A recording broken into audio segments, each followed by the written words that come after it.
This November 20 meeting of the Board of Supervisors for Vincent will now come to order. Please stand and pledge allegiance. To the flag of the United States of America, to the republic for which it stands, one nation, under God, indivisible, with liberty and justice for all.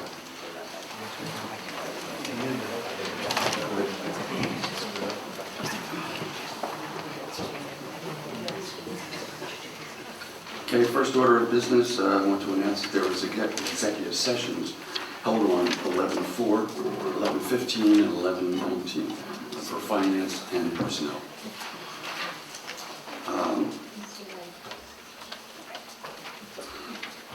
And next, I will announce the termination of Mark Thompson, who was our past solicitor. And with that said, I want to announce the appointment of Dave Honorato as our new solicitor. So welcome, Dave. And if you wouldn't mind just giving the audience a little brief summary of your experience, background. I'd be glad to. Thank you. Good evening, everyone, and my privilege to be here representing the township. I've been involved with municipal government for over 30 years now. I've represented second-class townships, first-class townships, boroughs, serve authorities, and the like. And I very much enjoy what I do. I very much enjoy working with municipalities and municipal governments and helping them with the business of the township. I'm from the Lansdale area, up in Gwynedd in Montgomery County, and represented a number of municipalities in that area and in the Trapp and Collegeville area as well. So I look forward to being here and representing the township here in Chester County. So thank you all for giving me an opportunity to introduce myself. Thank you, Dave. Okay. Next, we're going to do the approval of the minutes from October 16. I'll make the motion to approve the minutes. Sarah? Okay. I'll second the motion. Comment? Yes.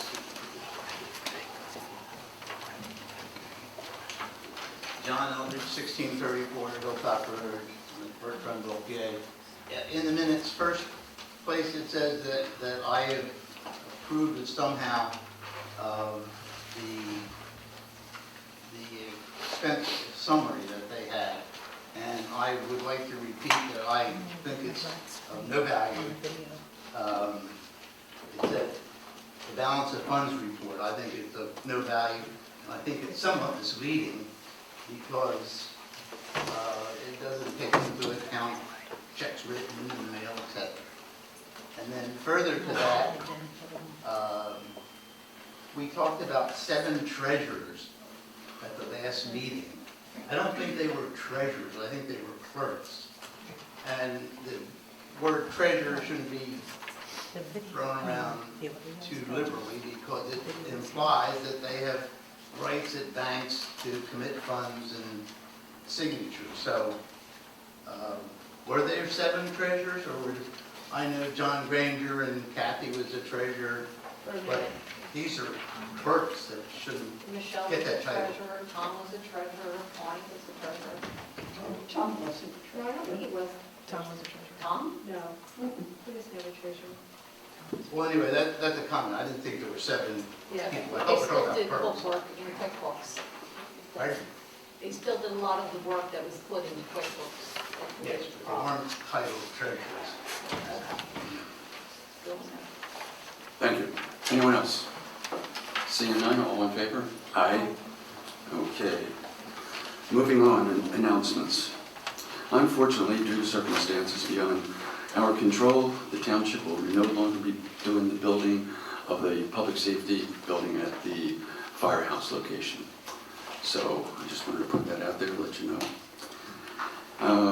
Next, the township is looking for volunteers to fill openings on several of the boards. So please put your applications in and we'll put a notice out seeking volunteers. Thank you very much. All right, next, police reports. Is there comment on those? Oh, What boards are they? all of them. Would you like, All would of you like them. the list? So there's I can tell 11 you. boards. Yeah. I'll give you a list. Planning, zoning, EAC, open space, sustainability, parks and recs, historical commission, human relations, litter lifters, traffic safety, and then there's the trails, which we have not actually started. And at the beginning of the year, with the reorg, there will be some openings on all of those. I need to go back. You didn't ask if there were comments on the police station. Okay, go ahead. Police station is no longer going to be at the Lowe's Corner Fire Department. Did I miss a meeting where you guys said you were talking about that the last time? And I pretty much come to all the meetings you're at, Bernie, and plus some. They were talking about it being out the back here. Was it discussed? Oh, this was under discussion for quite a few Really? months, yes. I And it had come up in meetings too. And why is it not going to be at the fire company now? What's the situation? It's the township's financial position. We're not in the position to move on this right now, and the fire company needs to get this moving, so When you say move on this now, you mean you're not in a financial position to build a new police station? that's correct, yeah. Okay. Yeah. Okay, thank you. Mhm. Very good. Okay, Corporal Butler, please. Yeah. Oh, I'm sorry. Was it not? Okay, go ahead. This will be the police report for October of 2023, the monthly report, excuse me. For training, we had an active shooter training and also a geofence social media training. The totals for calls of October were calls for service, 140, number of crimes investigated, 14, number of arrests, 0, number of traffic stops, 38, number of accidents investigated, 9. That's it. Thank you. Okay, thank you very much. Treasurer's report. Can I just make a comment while? Sure. Okay, it's been repeatedly asked about the manhunt hours, and the total for that is 131 and a quarter for the number of hours that were recorded for the manhunt. That's just a statement. Okay, I thought you were asking a question. Tom? Building 2034 Pot South Pike. Where were all the traffic accidents? I don't have that in front of me on the papers. Take a wild guess. Wild guess, I couldn't guess in a meeting, but what's your guess? I would think 401 and 100. Probably. Not too many people. Yeah, like I said, I don't have numbers. Yeah, I'm just wondering how much we actually have in the township area. Because those are state roads. Okay. Okay, anyone else? Seeing none? Treasurer's report? The summary of all funds, the ARPA fund has a balance of $130,000, $307.79.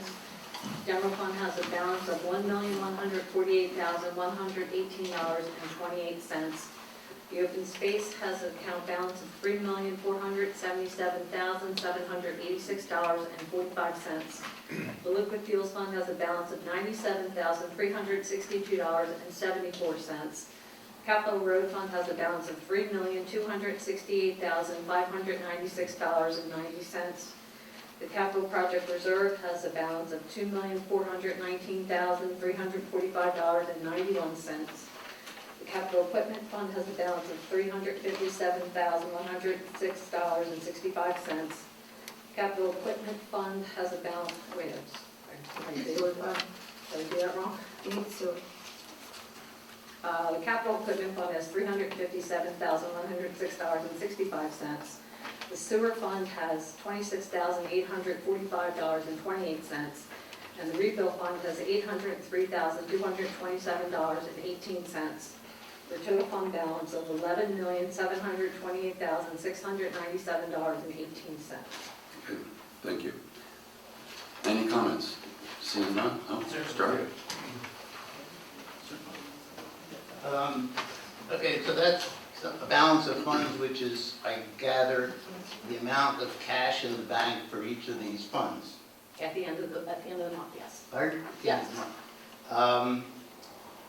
First, let me start by saying the general fund for the month of October had a loss of $265,000, and year-to-date, they have net income of $328,000 versus a budgeted income for the year of $52,000. So the income is way ahead of what would be budgeted. The balance of funds, which I think it would be more appropriate even to say the balance of funds increased or decreased. We have no comments and we have no action we would take on these static numbers. John, when I reconcile the accounts at the end of each month, this is what's still in the bank. Oh, yeah, I believe that's in the That's back. giving you an accounting of the exact amount of money that's in the bank right now. Yes, but it's almost misleading to say fund balance because it's the money in the bank and we have like a general fund and an open space fund and it doesn't relate necessarily to that. Well, each one has a different amount. Yes, I agree with that. Okay, and further, that last month there was a good example that it said that the sewer fund had $160,000 in it, in the balance, but there was a check for $150 sent out and mailed. But it hadn't cleared. It hadn't cleared. But all the checks for the general fund that haven't cleared, you're not taking into account. So that money that you're saying is here Well, is no, when you do the decreased. bank rec, the outstanding checks show up as uncleared balances. Yes.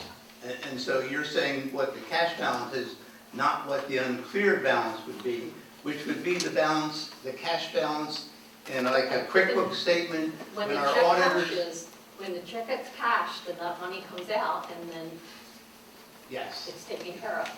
but on that static day that you're talking about, But you can't clear a check before it's cleared.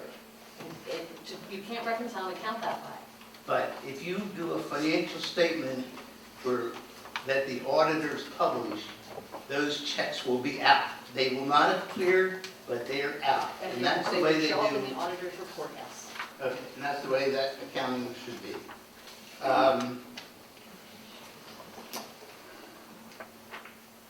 Okay, I guess one other question is, what's the status of the audit?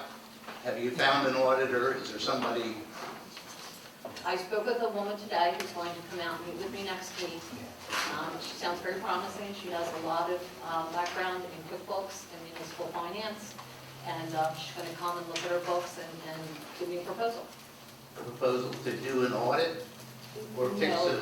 fix the books so that the auditor can finish the audit. So then the auditor will come back and do the audit, Yeah. okay? Okay, that's all. Okay. Anyone else? Okay, seeing none, moving on to the expenditures summary. Okay, so the expenditure summary, we caught him as a date was messed up, so we redid the expenditure summary. Okay. So there were copies in the back, and we provided the board with the updated expenditure list. So the expenditures for the ARPA fund were $515. The general fund bills were, That's what we have in our binder, correct? Kathy, did you put them in the binders? Yes. Okay. So the general fund bills were $221,595.73. The open space bills were $189.51. The capital road, $357,740.85. Capital project reserve was $1,337.68.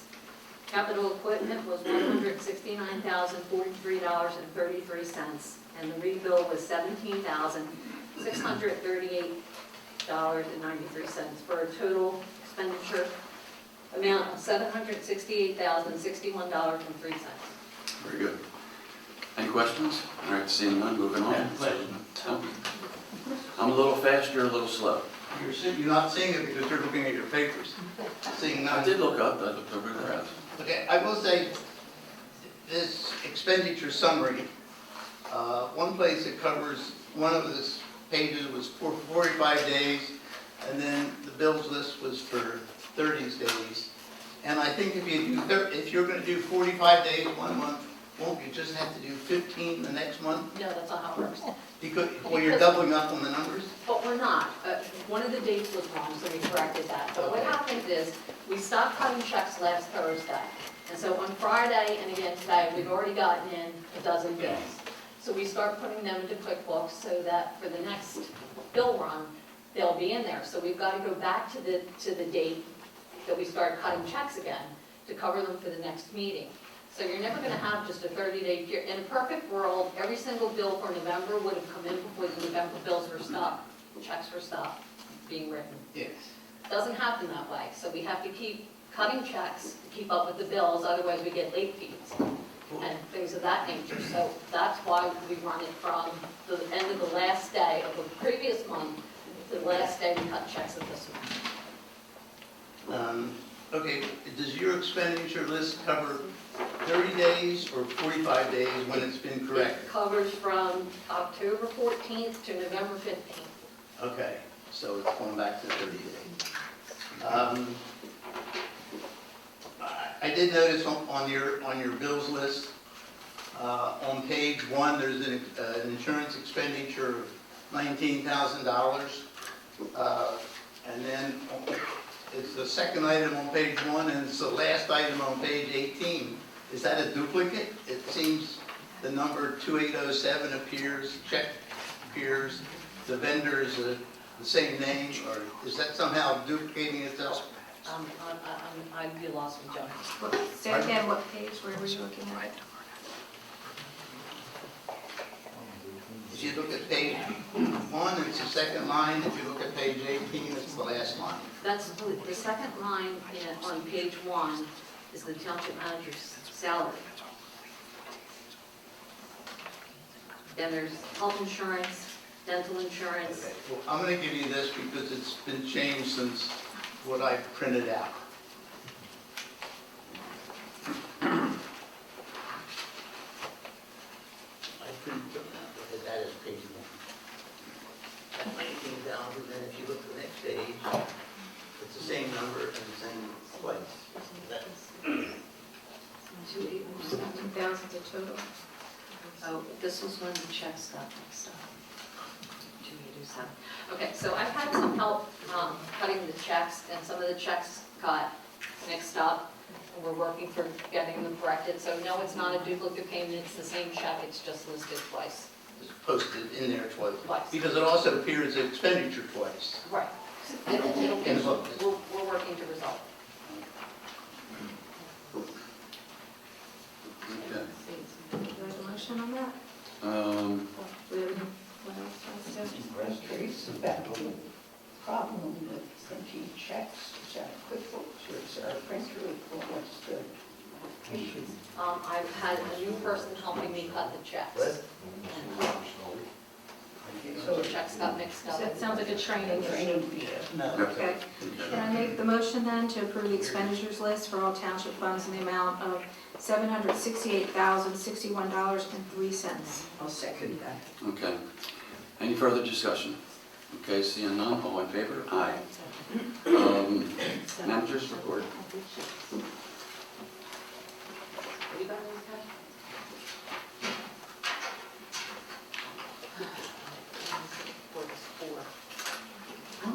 Here we go. So, okay. So, the floor lease is up again.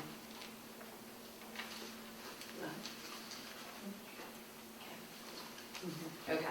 I'm sorry, they're having problems with, We're having problems with the video. With the recording? Well, the recording is just recording me. You're gonna like that. Why don't you just turn it to face all of us and call it a day? Will that work? What records from you? Well, no, it's right now, it's recorded from her See, Oh, screen. I can't change them. Can you turn it so it just gets down the line of the board here? It's not on that, it's on the machine in the back. Yeah. Okay. All right. Now we see everybody's water bottles. okay, so the first agenda item is the velour lease. I provided you with the lease agreement for the cell tower. It shows option 1, and Mark had sent an email, which I forwarded you, showing no restrictions for putting the cell tower in the parking lot of the township building. We're looking for the board's approval of the lease agreement and placement of the cell tower. Anything else? I just want to add to that, people have questions about it, because by doing the renegotiating of it, we did end up saving $32,000, $32,649 over 25 years. And it's still the same rates, the only difference is that we're increasing by 2% every year instead of 10% every 5 years. So they changed the way we were financing that. I have a question about in the parking lot. I thought we were doing it in the space between the buildings No. Far end. at the far. I believe it's at the far end. It's behind the public Kind works of between department. the buildings. Is it? The last drawing I saw, Yeah, it's behind the public works department. it was between Public Works and the car. No, it's behind the public works. They moved it over behind the public works building. Okay, so it will not impinge on the parking lot, except for their access. I think that one That gravel one spot, space, yeah, but, right? yeah, Tracy looked at that and it's not a zoning issue. Well, I recollected it wasn't, but I'm also knew that we weren't compromising parking spaces. So just that one spot that for some reason they can't put inside their enclosure, it has to be in our space. Well, I think we don't want it in the enclosure, right? It doesn't have to be, it would be. I was like, what? When she's talking about the enclosure, I think we didn't want the enclosure wrap, so it still has a space, I thought we, unless they need it. Well, Mike wanted the spot left there so that we don't infringe on public works. And so it was designed so that that spot would still be there. But it's not in the cage like it was going Do you know where, would you mind to know? to. Thank you. Oh, Sherry, we're making her work really hard for this. Thanks, Sherry. We can't hear Sarah on the mic. was like the last one I saw. right. So it is taking just one parking space.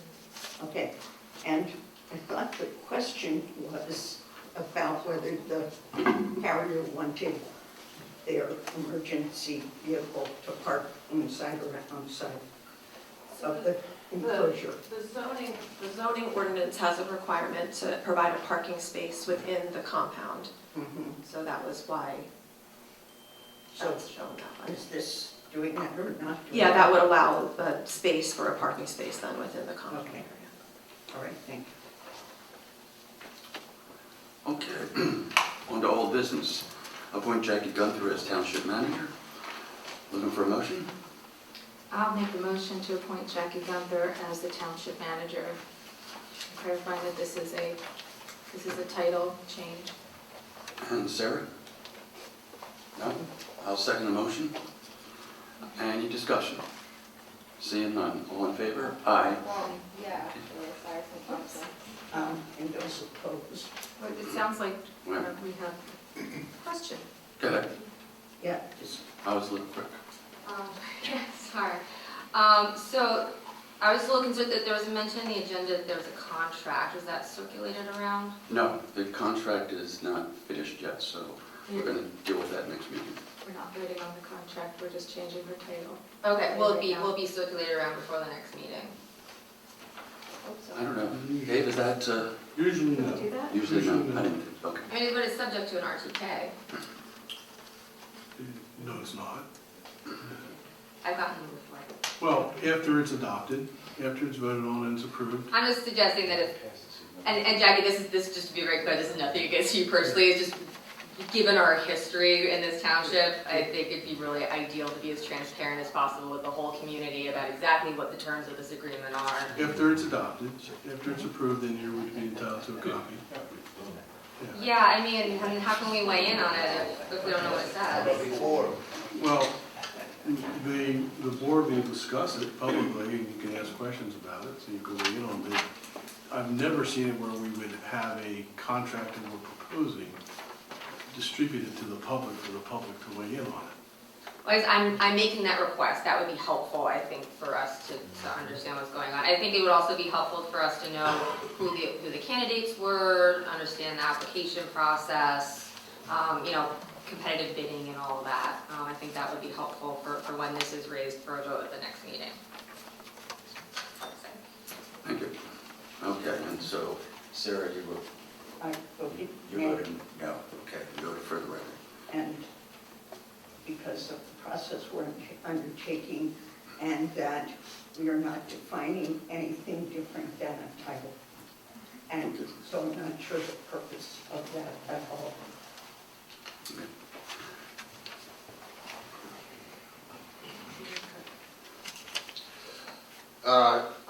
Kurt Reinbold, 668 Bertrand Road. Was this position advertised? No, How many candidates were there? one, Okay, so there was not a competitive bid to try to get out? was there? correct. Okay. Anyone else? Okay, seeing none, we'll move on, and the next is an error in the schedule, so we will not be doing number 6. Number 7, approve Valor LLC cell tower lease. I would like to make the motion to approve the Valor LLC cell tower lease. I'll second that, but we want to formally table number 6. Yes. Oh, we did that? Basically, yeah. but she's Wait, not- did he, You don't need- you don't need to say vote. that, actually? I think you said we're moving, right. Yes. Yeah. No, voting on tonight. Okay.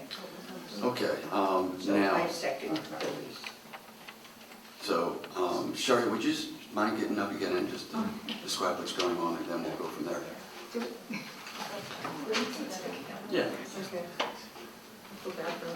I think for the sake of the audience, give them, the terms of what we're agreeing to. The lease terms then, is that what you're? Yeah, I mean, just the whole project, because there's many people here who have never heard of it Yeah. before. Just give them some background. Yeah, sure. The, obviously there's a gap in coverage in a large portion of Westminster Township, but this area in particular, and the zoning ordinance for Westminster does allow towers in their municipal zone. It's a permitted use in the municipal zone, which there's 2 areas in the township that are like that. It's currently Ludwig's corner fire department property and here. So it is a permitted use at this property. And so there's a need. We have probably talking into the microphone, sorry. We have at least 2 carriers who have expressed interest in the location already. And we know that all 3 of the major carriers have a gap in coverage in this location. And so we had presented to the township to see if they would be interested in the tower. And after lots of negotiating, we have come to lease terms, it sounds like. Okay. Any questions out there? Tom, you first.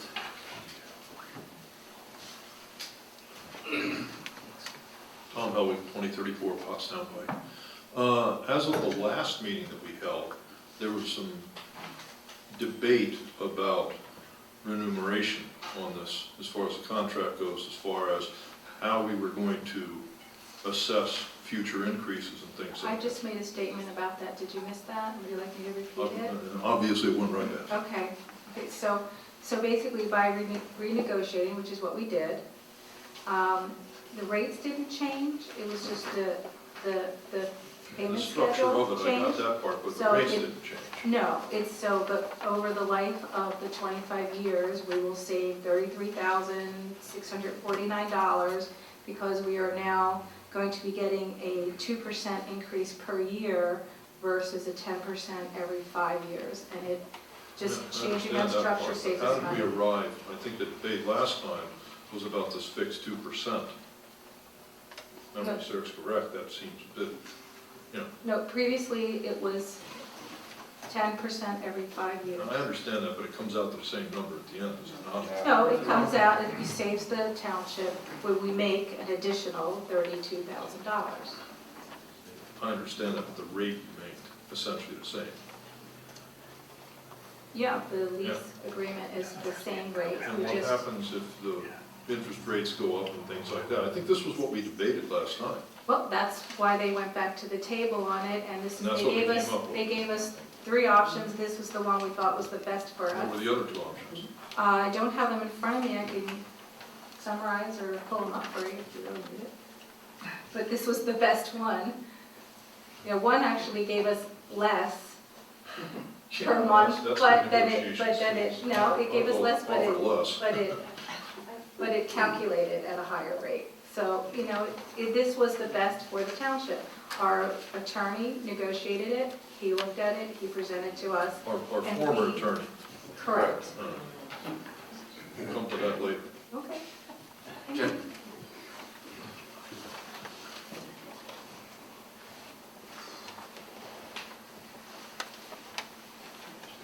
Jim Berge, 1433 Bertrand Road, Chester Springs.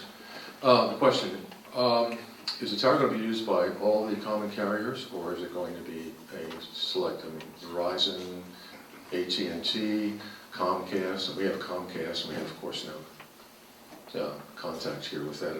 We had AT&T before, of course, that didn't work either, so. Right. So let Sherry answer you that. So we know that T-Mobile and Verizon are definitely interested. They're waiting with bated breath as to whether the lease gets signed so that we can move forward with all the next steps. I personally have AT&T service. I know that we have a gap in coverage here. They will most likely, come along as well. We can't guarantee any time frames or anything like that, but the three major carriers for sure, and then Dish is the fourth. Comcast is one.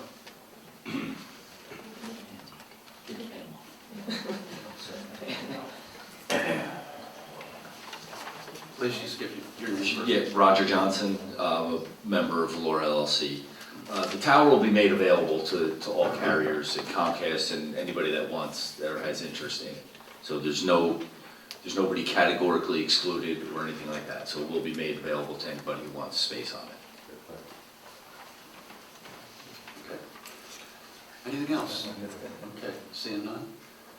Where are we at here? We need to vote. Okay, we didn't. So Sarah seconded it, right? Okay. Are all in favor? Aye.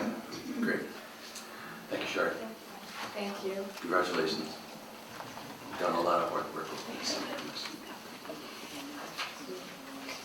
Okay, approve resolution number 18-2023, approval of preliminary final minor subdivision. Oh, we skipped that. What am I skipping? Number 8. Oh, okay. Accept bill in the amount of $663,015.50 for JK Excavating Inc. for the Janie Lane Drainage Project. Looking for a motion here? Question. Okay. Question. Oh, should we make the motion before you ask the question, I think? No? Should we make the motion first? Yes. Yeah, go ahead, make your Okay. motions. All right, I would make the motion to accept the bid in the amount of $663,015.50 from JK Excavating Inc. for the Janie Lane Drainage Project.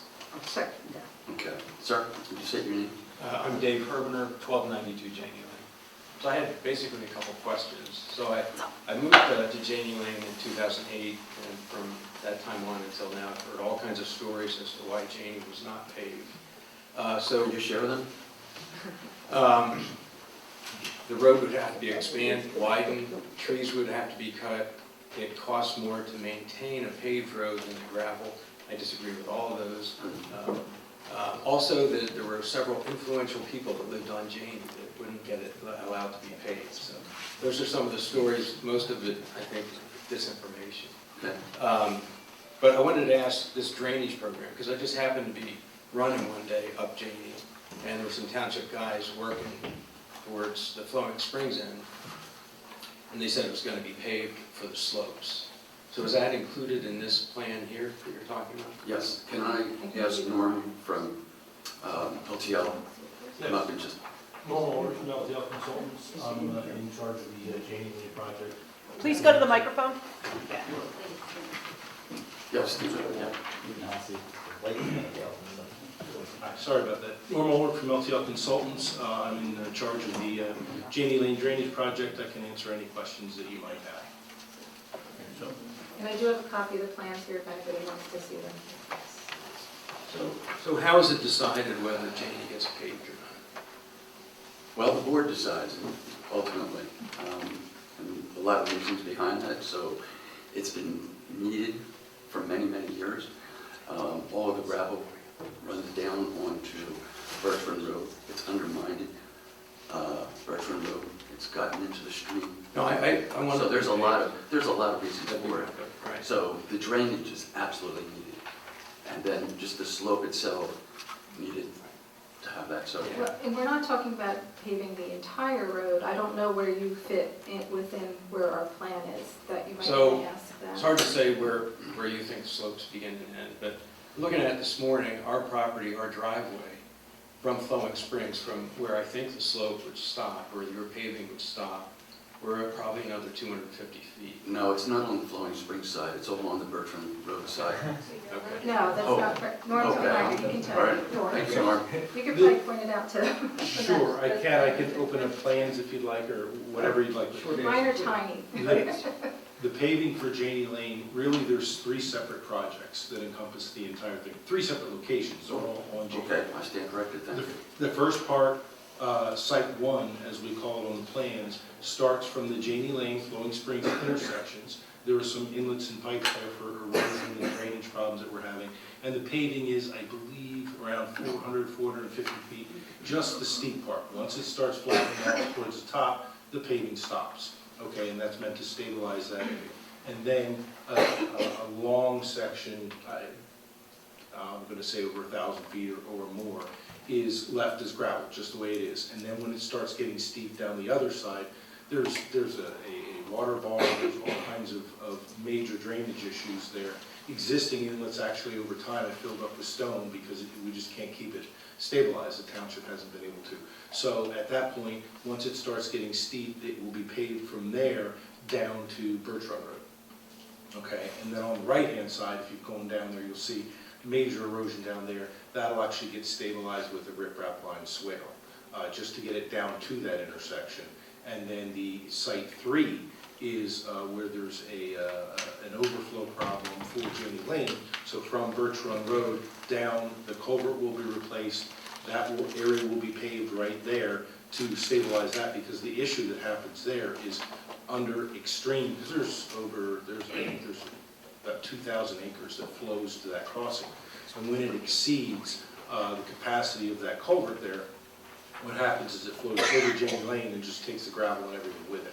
So what that is meant to do to pave that is to stabilize that surface, to keep it from Mike having to spend weeks putting everything back on the road, regrading the road. So after I get the gentleman's name wrong all the time, Shoemaker or Trump? After his property, just when it starts to get steeper again, the paving would stop and it would be back to gravel the way it is. So it's really meant, the paving portion of it is really meant to stabilize the road surface, because when you come down to intersections and the braking, it just constantly pushes the gravel, loosens it up, and then when you get a rain event, it's pushing the gravel off to the side of the road. Great, thanks, Norm. So is there a reason why the rest is not being paved? Is there a reason? Well, cost is always the driving issue. But I would think it cost you more to manage the gravel than it would be to pave it. And I'd say it's a compromise between, there's a lot of people who don't want it paved, there's some people who do want it paved, and we're trying to get the stormwater done. So, And this is the priority. Am I right, Norm, that this is the no, you priority hit around the nail on the stormwater? head. So I've been told that more people wanted it gravel. I've never been asked. I think it's. But you just made a statement. I've heard. You just made a statement. I've heard people who are within where it's going to be who say they don't want it. I've heard people who are where it's not going to be who said that. All I'm saying is I've never been So asked. No, I'm saying, you're saying certain people want this, certain people want that. I've never been asked. I've lived there since. I think we have you on the record now. Yeah. Okay, good. But I mean, you should, but I'm not sure you should make your decision on paving or not paving based on what the people immediately on James say. No, it's for the storm, it's for water drainage. That's the reason. While we're doing the stormwater. I'd also ask for the comparison of, which is more expensive. We hear that Right. it's more expensive to maintain the gravel. Right. And we have pollution issues with the gravel in the stream, but we haven't gotten the answer about what are the pollution issues that come off of the paved roads. So we have part of the story. I think back to your original question is that there are a lot of people who love the dirt roads and want to preserve it as much as possible. How do you know that? A lot of people have never been asked, so how do you know that? That's my point. I'm Both of you said a lot of people up there wanted gravel. not talking I'm about. just saying, I've never been asked, so I'm assuming a lot more people have never been asked. Okay, And- I'm a case of one. I live on Dirt Road in Lubbock. Great. Are you on Janie? No. I- Dave, My point, I'll make it again, is that I've never been asked. Since 2008, I've never been asked. So when you make comments that, well, a lot of people want it or don't, whatever, how do you know that? I've never been asked, I'm not aware of any official survey ever taken. But beyond that, the pollution into the streams affects more people than just those that live on Janie. So again, even if you take a survey, I don't think that's a good reason to do it one way or another. Dave, were you at the meeting that we had? It's the first meeting I've ever been. Okay, because we had a workshop to talk about this and to go over the health issues and the costs, and it's still up online, and this is where we got some feedback from that. Well, it would have been good, I didn't even know that was going on. You know, maybe I should come, this is my first meeting. I'm glad to. But when you talk about safety, Julie's my wife, her son Kyle has special needs, his walker was over there. If we had some paving on Janie, he could walk further than he does. He uses that to exercise. He walks up and down our lane. He's also in the smart 911 system. So for emergency vehicles to get to our house, it would be much better if it's paved. So, and again, if you think a lot of people want it one way or another, then do an official survey. Because I know, I talked to 3 people this week who've never been asked. What's your street number? 1292. Anything else? No, thank you. Thank you for your Thank you. Julia? Hi, Julia Brindell, 2472 Flowing Springs Road. I guess I do have a couple of questions about the project and the scope of the project. Our driveway is going to be on the paved part. Are any improvements going to be made to the end of our driveway, or is that going to be on us to take care of? Because if you pave the road and leave the end of our driveway the way that it is, we're going to get more washout probably on the end of our driveway. Is that part of the drainage plan to do that? Is your driveway paved all the way up to? Ours is not paved, ours is gravel. We like it gravel, we love the gravel roads. People go slower, they're easier to walk on, all that stuff. Anyway. I just want to say, on Friday, I took a ride with Mike Koga, who took me through and was explaining it to me. And he seemed to feel like he had talked to almost everybody. So that made me think that he had, but I believe he said that the part by your road was not being done, but he did talk about how it was going to be good for you and not impact you the way that they were finishing it. So you might want to follow up with Mike Koga. We can definitely. No, they're definitely, I'm literally site 1. Our driveway is the first driveway on the left-hand side when you come off of Flowing Springs onto Janie Lane. So that's our driveway. So what you're saying is they're not going to be doing anything to the end of our driveway? Norm could tell you for sure, but I thought that's what he told me when he was. Like, I couldn't even get out of my driveway when they were doing the survey. They were parked in our driveway, at the end of our driveway. They had to move cars so I could actually get out of the end of the driveway. That was probably for the pre-bid meeting. Right. Yeah. There's like 20 cars, there's like 20 cars there. So We had 15 bids that were turned in, so that's a good thing for the township because it was very competitive then. So, again, my question. So on your big plan, nothing is gonna happen to the end of our driveway, no drainage is gonna be added, nothing? Yep. Okay, now I know which driveway you're speaking of. So going uphill, you're the first driveway on the left as you exit Flowing Springs onto Janie Lane. Correct. Okay, so what we would typically do, and I could gladly get the plans out, but what would typically happen if it were a paved driveway, and I know yours is not, but if it were a paved driveway, what we would do is we would install something called a mill notch, and we would repave the apron and tie into an existing paved driveway. Okay, if the driveway is not paved, what we would probably do is install a couple feet of an asphalt apron, and the main reason for that is typically when people come out of a gravel driveway, for one reason or another, gravel on their tires or braking coming in, you would push gravel out onto the paved surface. So you'll pave back in a couple of feet, something like that, the apron, and leave it like that. Now, as far as inlets go in that area, yes, there's a storm system going in there above your driveway, underneath your driveway, to basically take that surface flow, get it underground into the pipe system and discharge it down along Flowing Springs to the right-hand side as you go down Flowing Springs and towards the Janie Lake. Got it. Okay? I'll be glad to show you afterwards. Yeah, you can't see it on the screen. No, it's bad enough Sorry, on one by I mean, I've got great eyes, but I can't do that. No, but I'll gladly show you. Okay. Is All right, there anything else? No. Thank you. Okay, anyone else?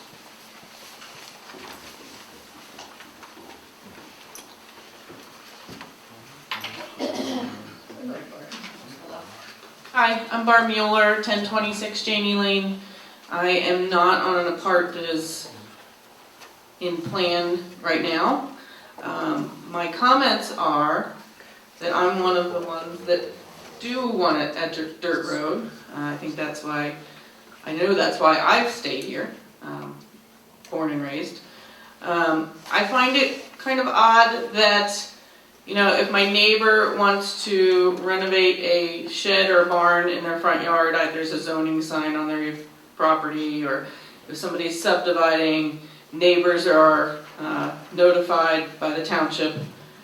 But we can pave roads and change the entire aesthetics of many, many properties for better or worse. Maybe it's going to increase your property value, maybe it's going to decrease your property value. But there's no sort of official notification from the township that this is happening. Right, so Dave had no idea that that meeting happened 2 months ago. It just seems like this is very fast, steamrolled.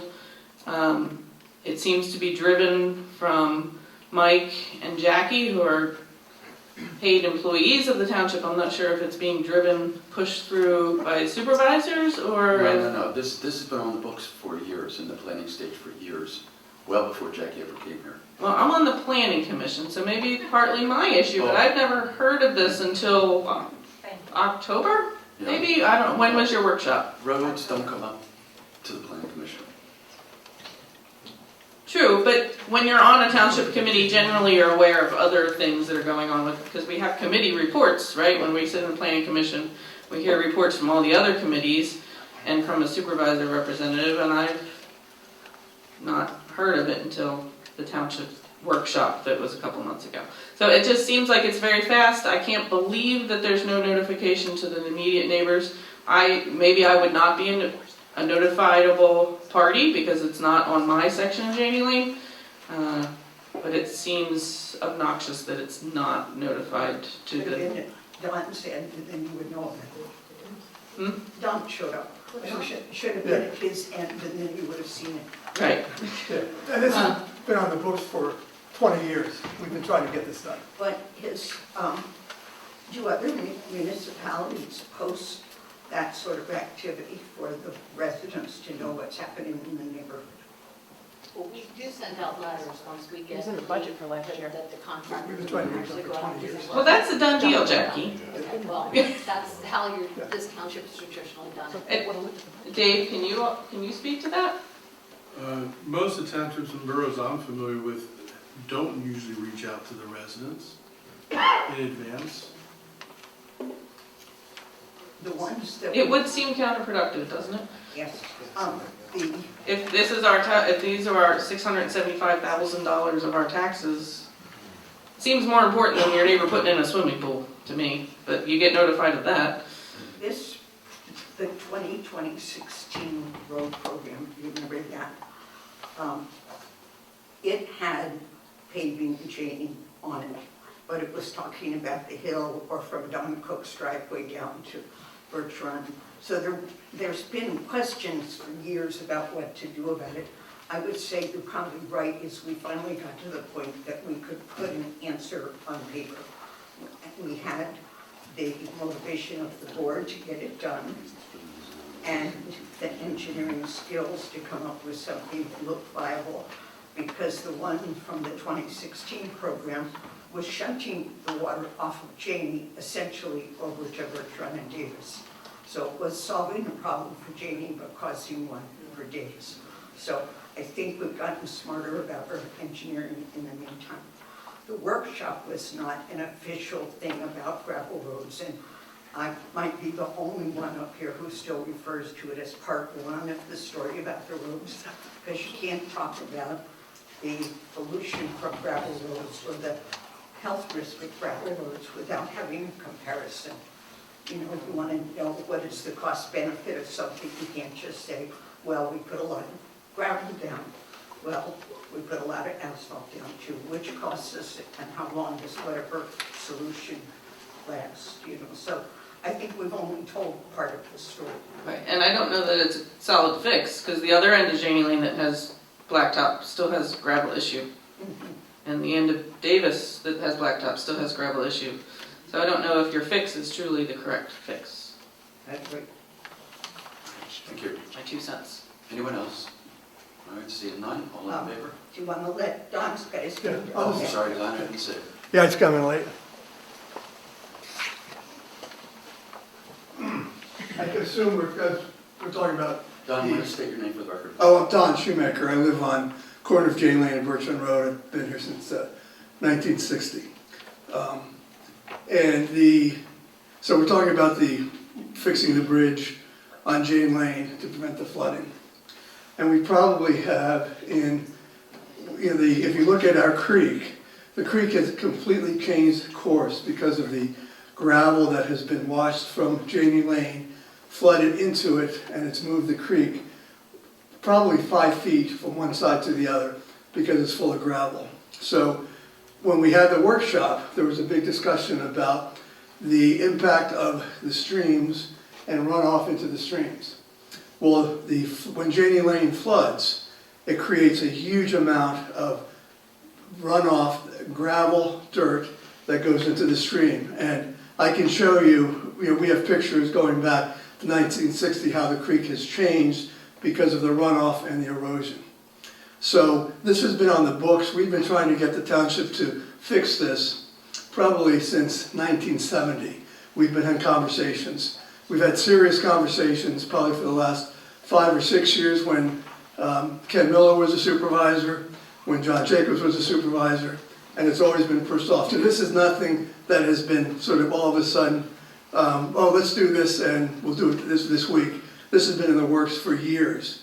And the amount of money that as a landowner, the damage that we've continued to incur, not just our property because of the runoff, but because of the creek, which is one of the pristine creeks in Chester County, as rated by the Pennsylvania Environmental Group or whatever, is significant. So this work will prevent that runoff from the creek and prevent the runoff of the gravel that goes into it. So, I fully support this. And my property's probably hit the hardest as far as it changes because we'll lose hedges and we'll lose some trees.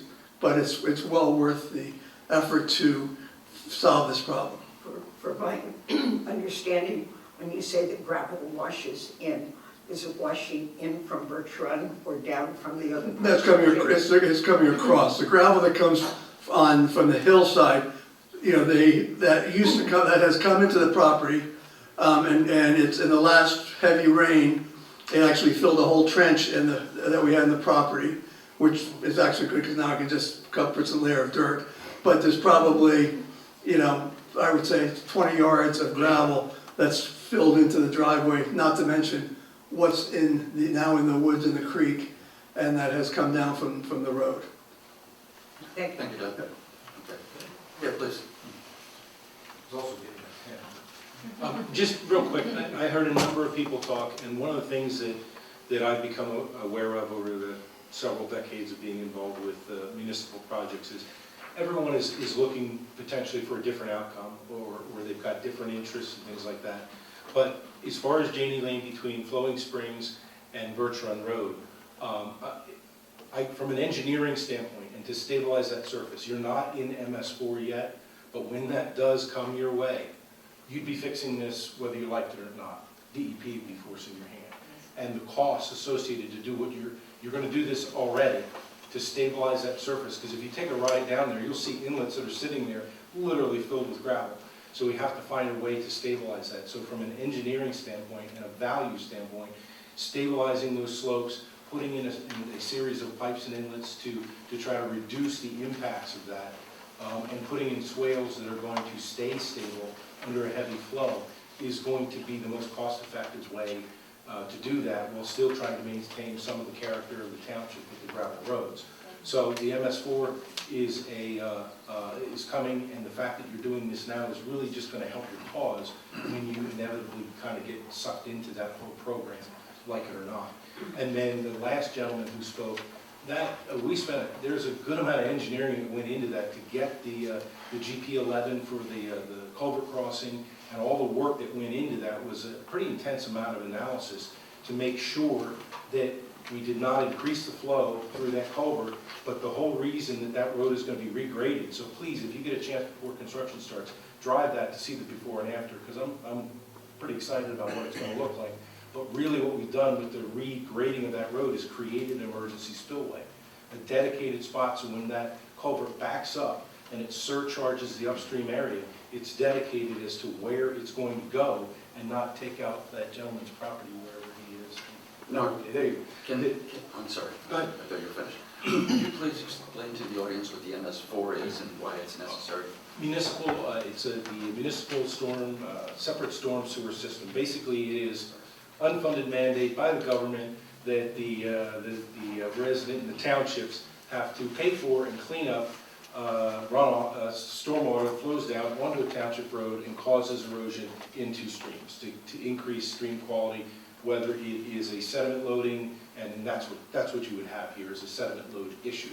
So right now you're not in the MS4 program, but eventually from a density standpoint you'll probably get to the point where you are, and looking far ahead, this is probably one of those areas that might get tagged for something like that. So from that standpoint, nobody wants to spend money, but if you can spend it effectively and in a smart manner, it would be best for the township. Good. Thank you. Okay. Okay.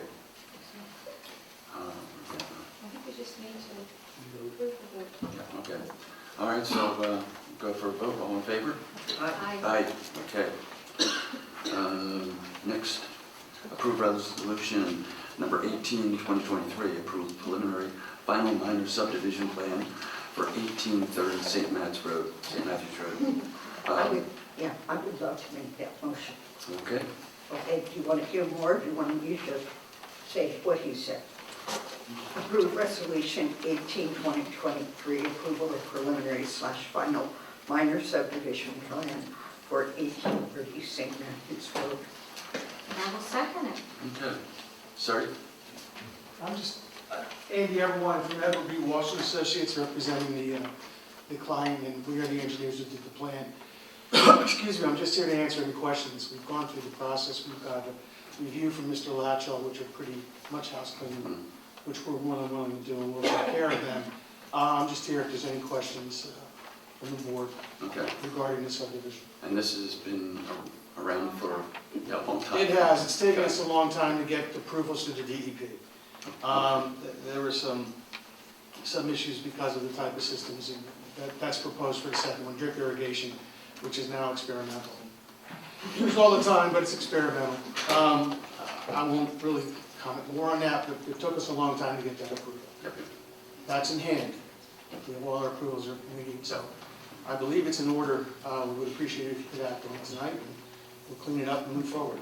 You mentioned Ed's letter comments. Is there anything outstanding that we would want to caveat? I think like Andy Everwine said, it's pretty much house cleaning items. They're very standard, just survey monuments, some easement documents. I think there's 3 waivers that the board needs to approve, which are very minor and procedural. We should do that now. I think they're all things based on the fact that there's no construction at the moment, so. Yeah, it's just 2 large lots. It's all agricultural. It's one lot, could potentially be for a future house, so that's why there's a sewage testing done, but there's no construction contemplated now, so if somebody purchases the lot and designs a house with a unique location, then they would come in and get the zoning, building, and grading and stormwater permits. So. And there's French and Pickering easement on both properties? Yes, the entire property is subject to a conservation easement, and French and Pickering reviewed the plan, and they said it's consistent with their regulations. Very good. Their reason. That was a question that came up earlier today. Yeah. We were discussing this, okay.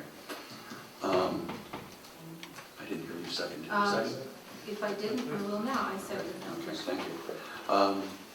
Any discussion, comments? Seeing none, all in favor? Aye. Okay, Thank you all for your time. thank you. Thank you. Moving on to new business. Approve the preliminary 2024 draft plan. Draft budget. Okay. Okay, so we have prepared the preliminary budget, and we are asking for a motion to put it out for advertisement. It will be available to the public for public inspection at the township building tomorrow, and it will be put on the website tomorrow. And the receipts for the 2024 budget total $4,024,438. Expenditures are $5,113,535. And the retained earnings are $1,400,000 that will be carried over, which will give us a surplus of $310,903. The hope is that we don't have to use all of the retained earnings, and with careful budgeting, we should be much better off at the end of next year. So this is essentially a deficit budget Yes. with a $1 million shortfall. Yes. Yeah, well, we've had deficit budgets the last couple of years. Yes, I'm aware of that. I just want to make sure that everybody is clear on what is being proposed. All right. Dave, do we need to vote on this part here, or that's just the announcement of it and then It says approve there's it? a motion. Yeah, you need to vote to Okay. advertise Okay. it. No, it says motion to approve the preliminary budget. Preliminary and budget. the- That's my question, on a preliminary budget, do we need You're to approve it? advertising, you will vote on it again. Okay. Yeah, once it's advertised. We have Okay. two motions here. I think it should just be one, but I'll be happy to make both. I'm sorry. Sarah, you said you made a motion? Checking. No. You Yeah, did? you're voting to authorize advertising. Advertisement, yeah. So we could skip 10. Yes. Go to Okay. 11. That's So I'll make the motion to authorize the advertisement of the preliminary 2024 draft budget. And Sarah? I will second that. Okay. Any discussion? Yes. John, look right at you, John. 1634 Hilltop Road. I get this piece of paper was back there on the stand, and it says receipts of $4,024,024. What is that? The receipts, I know in the general fund so far this year are $4,003,000. So it doesn't look like it relates to the general fund, and it doesn't look like it relates to anything else. And I noticed there is a budget online, and so when I look at that, in the general fund, there's a $512,000 net income or a surplus. That seems strange because in prior years, it's normally 0 or 50,000 or 63,000. You're looking at the 2024 budget? That shouldn't be up online yet. Maybe we're looking at something else. It's not online? No. Okay. It But hasn't then been approved maybe yet. back to this question. What is this? These are the What is revenues. that reserve? Is that a reserve in a certain fund or? That's a reserve in the general fund. It's called retained earnings. Okay, and the receipts, are they for the 2024 budget? Because Yes. they're already $4,003,000 in this year. When you look at the budget, you'll be able to see line by line what each item is. So Jackie, you're saying we're cutting our expenses to make that difference? And the expenditures of, so we're spending $1,000,001 more than we're earning? Pretty much. Okay. Good question, John. One might ask why. Okay, anyone else? All right, seeing none? All in favor? Aye? Aye. Nay, Nay, okay. I've not had a chance to look at it. It showed up on the table today. Still have to advertise it. I think we should be confident about the quality of what we advertise. Okay, moving on. Accept resignation of Elizabeth Paleska. We only have 20 days for public inspection. We have to go out. Sheehan from the Environmental Advisory Board. Do I get a motion? I accept that. Dana? Yes, I'll accept the resignation of Elizabeth Betta and thank her for her service. Thank you. Anyone else discuss? No? All in favor? Aye. Aye. Accept the resignation of Brad Dyer from the Human Relations Commission. And I will accept that and thank him for his service. Thank you. And I'll second. Okay. Any comments? Seeing none? All in favor? Aye. Aye. Okay. Public comment? Did we skip something? I don't, did we? Before, I don't think so, but can I just make a couple of statements real quick? First, I did want to mention to everybody, if you haven't noticed, the EV charger is up and running, and it is operational at a charge of 30 cents a kilowatt. I really wanted to thank everyone. We never got a chance to do this at the last meeting, which got a little crazy. I wanted to thank everyone who participated and helped and sponsored and came out to our Fall Fest. I think it was a wonderful event, and a lot of people helped to make that happen, so I thank you all very much. And also wanted to mention that we did want to share some good news that we've been trying to help Jason and Cindy get kidneys, and they both have now, thankfully, successfully had their kidney transplants. Thanks to Christina for helping Jason get started, but they're both doing well. For Jason. Yes. Yeah.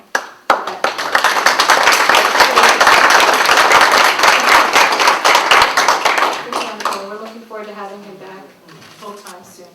Thank you. Okay. Sir. Hi, Jim Scaparato, 40 Buttonwood Lane. Y'all don't know me. This is my first meeting, and I'm a little nervous, so kind of bear with me a little bit here. I'm on the Litter Lifters Committee, and so that's been, you're welcome. I found it, and I thought it was a really good thing and a way to be a part of the community. So, and we do really great stuff. So, I've only been here for 7 years, okay, so I'm newbie, understand that. And I, like I said, this is my first meeting, and I probably should have come to more, but I'm trying to do better and be more part of the community and to show up to these things. First of all, thank you very much for the opportunity to address you, the board, and other residents of West Vincent Township. I didn't really prepare anything here, but I also just really quickly wanted to thank the other residents of Buttonwood Lane who came tonight. If you don't mind, they're out there in the crowd, and they came to somewhat support me, I guess.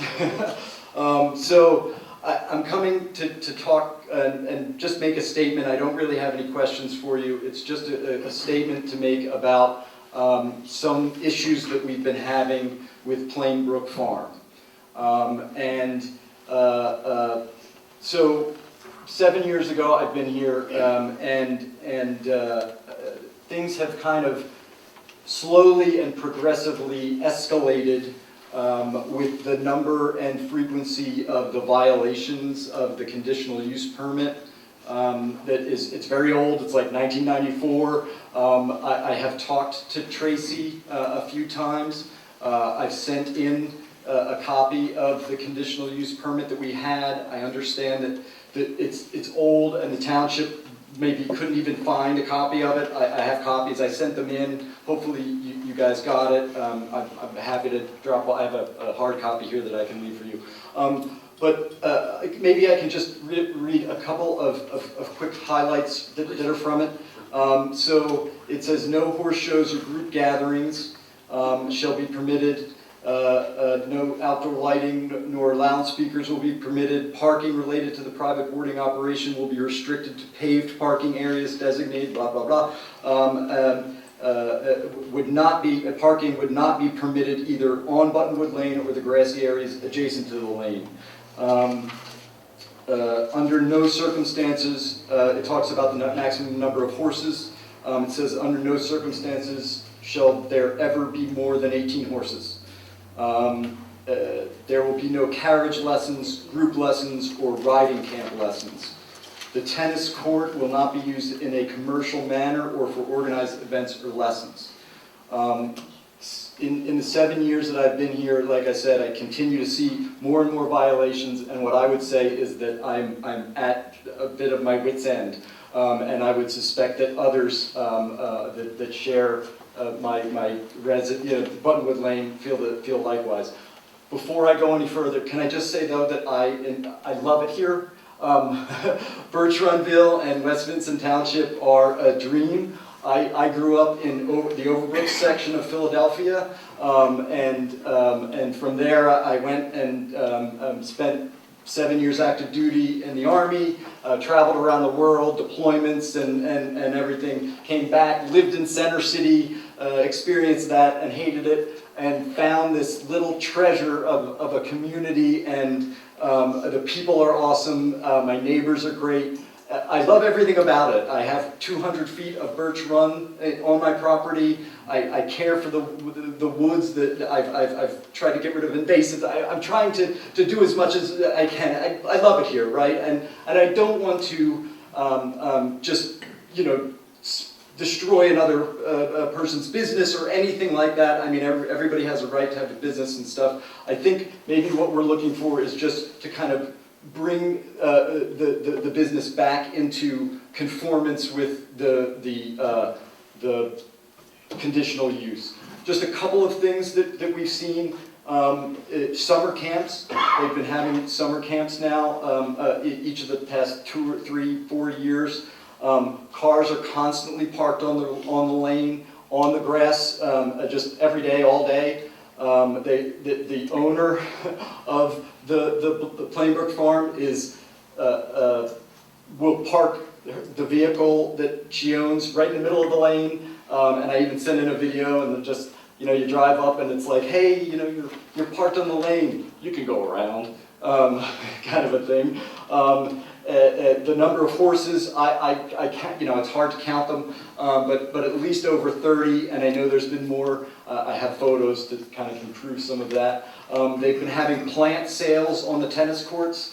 When I first moved in, they had a gentleman living on the tennis court in a camper, and I remember seeing him taking outside showers and stuff like that. And so they recently erected a sign on Hollow Road, and when you're coming out of Buttonwood Lane, it's almost impossible to see oncoming traffic. It's kind of a safety thing. The gas blowers every day, that doesn't really affect, I know, some of my other neighbors, but it's like all day, every day, there's, not all day, but gas blowers and kind of to clean out the sheds and everything. It's just more of an annoyance. They've been recently having parties with live bands in the riding area. We've had a porta potty installed right on the side of the road. Now, thankfully, it was moved. Now, I did engage the owner of the Plainbrook farm about that, and was told, we need it, and it's staying. Now, it was recently removed, but I think that was only because the riding shows and the events are kind of done for the winter, and I suspect we'll see it again when things thaw out. All of this stuff is advertised on Facebook. It's no secret. I have, and I've got screenshots of all of that as well. Can share all of that. I've been talking to Tracy about this, and really the last straw, and I'm almost done, so bear with me just a little bit longer. Really the last straw was the police activity and raid that happened on October 10th of this year. At 28 Buttonwood Lane, which is one of the rental properties on there, where police had to come in and out. Now, I know it's under investigation. I submitted a FOIA request, and I was given the answer that I expected, that, hey, look, there's an active investigation. But from what I understand, the alleged activity had something to do with dogs puppy mill dogs maybe being brought in and sold and so on and so forth. I had listened to dogs, and if you need me to testify, I had to hear the dogs outside barking all day, all night, and I am mad at myself because I did nothing. I kind of just said, oh, you know what? And it reminded me of a time when I lived with my father, who we had a neighbor who also had a dog in a house that was abandoned, and I said, Dad, we should do something. And he said, no, I don't want to upset the neighbors. I want to keep the peace and the calm. And I was angry, and we found out later that there was dogs abused in that house. Anyway, I did it again. I let go of my values and what I knew should have been right, and I probably should have said something beforehand. And now come to find out that I made the same mistake, and there was dogs and stuff suffering there. Again, I don't know the full thing, but I hope that one day we'll be able to find out everything that happened there. I think the owner is at least aware of what's going on in these houses, so on her property. That's really all I had. I know maybe that there's some other residents that want to say some things as well. But again, thank you very much. I'm sorry that this had to be my first introduction to you and to you all, and I plan on coming to more. Thank you. And yes. Thank you, Farms. Would you mind, after the meeting, sharing your contact information? Absolutely. In case we have more questions? Yes, sir. We're certainly going to look into this. Okay. Yes, sir. Yeah, I didn't see any email. Okay. And have you been getting assistance from Tracy? She has. Now, she's busy, and I know there's a lot more going on in the township than just, our small little tiny community on Buttonwood Lane. But this is significant, so go ahead. Okay, yeah, but she's been responsive, and I talked to her a couple of times on the phone, and I continue. She asked me to send her some video evidence and so on and so forth. And I did the most recent horse show that they've had I don't know how many over the past couple of years. There was probably around like 100, 125 cars all over the land. I mean, it was great. You got to see the video. Yeah. It's pretty ridiculous. And anyway, so thank you, and I will. I'll stay after. No problem. Thank you, and go Birds. And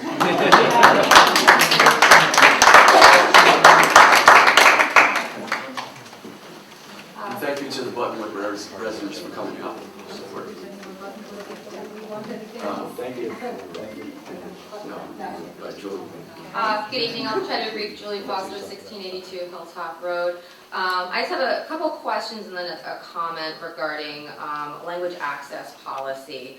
This came up at the Human Relations Commission meeting. All three supervisors were in attendance, and we discovered that the township currently has no plan if a deaf person comes in or a person who communicates in a language other than English. And we kind of agreed at that meeting on October 23rd to come up with a plan. I was asked to suggest resources for language access like Language Line, which I sent to the township manager on November 15th at about 3:59 p.m. At 4:17 p.m. I got a response that reads as follows. Julie, please know I have no plans to provide you a language access policy. In fact, we do not have this in our budget. If and when becomes necessary, we will address it at that time. So my questions are just simple yes or no. My first question is do you know how much it would cost to sign up for Language Line? No, I do know that there's an app that you can download on the phone that people can talk into and it will translate it for you. I used it when I was overseas. Yeah, so Google Translate's not illegally valid. If you go to the Title VI regs the Department of Justice has promulgated that we're obligated to follow as a municipal service provider, we have to have a professional certified interpreters. Language Line is free. We don't have to pay for any monthly subscription. It's a per use fee. You pay by the minute if someone ever needs it. My second question is whether the supervisors were consulted regarding this policy statement. No. Okay, so then my question is for the supervisors.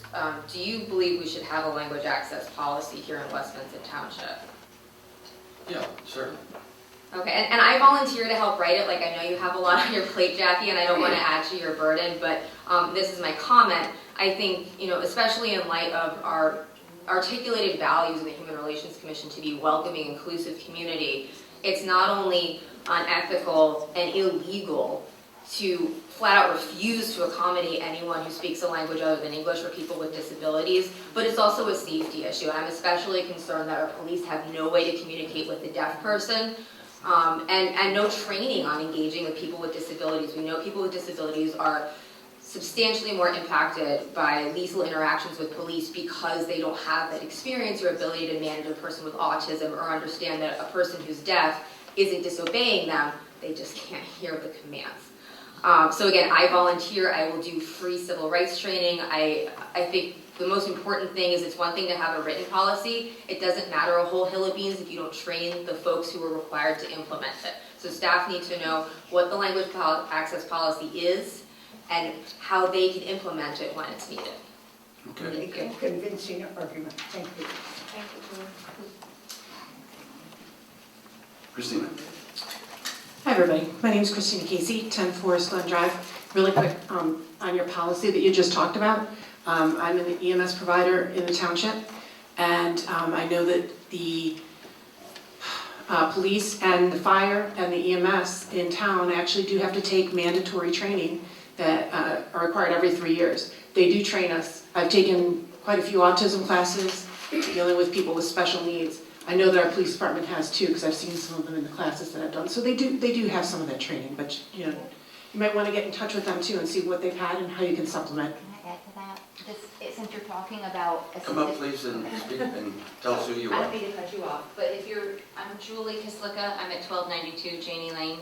As you're talking about assistive technology and communicating with all members of the community, regardless of how they choose to communicate, the state of Pennsylvania has a wonderful program through Temple. It's called Temple Owl. It's actually free, so it doesn't cost you any money. Kyle's familiar with it, my son utilizes it. And it is the state's program to support individuals that don't have a voice. So you could utilize Temple Owl on the flip side for your organization to support your community.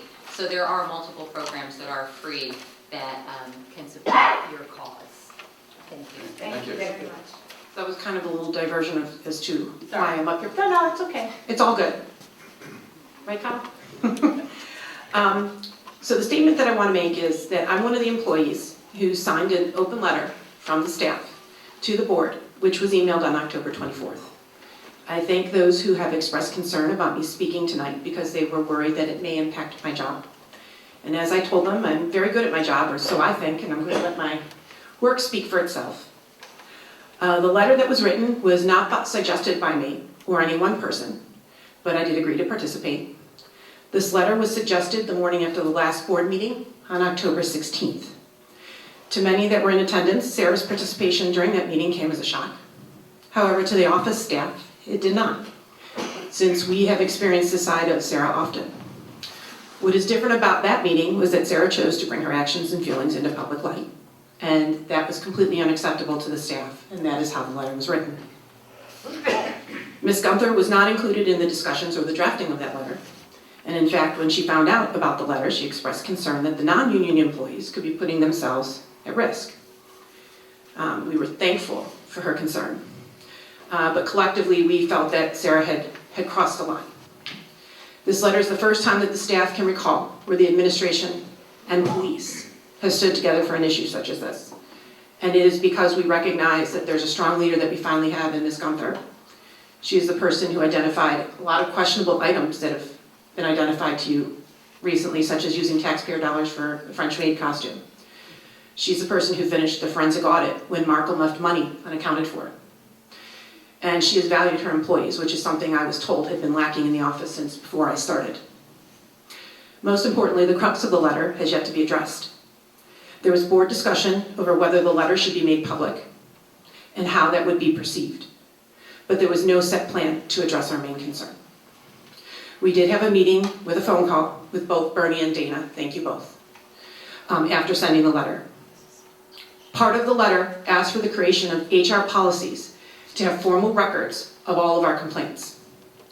Ms. Gunther and the staff were then tasked with creating those policies, and so that's what we're going to do. But we still need to address the elephant in the room. Both supervisors acknowledged during that meeting the numerous complaints that they have received from staff regarding Sarah's behavior over time. They both mentioned that they, as well as the former solicitor and his labor attorney colleague, had spoken with Sarah at least 6 times to try and correct her behaviors.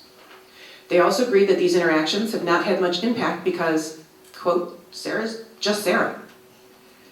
Sarah once told Ms. Schillen that sometimes she says things out loud that sound differently to herself in her head.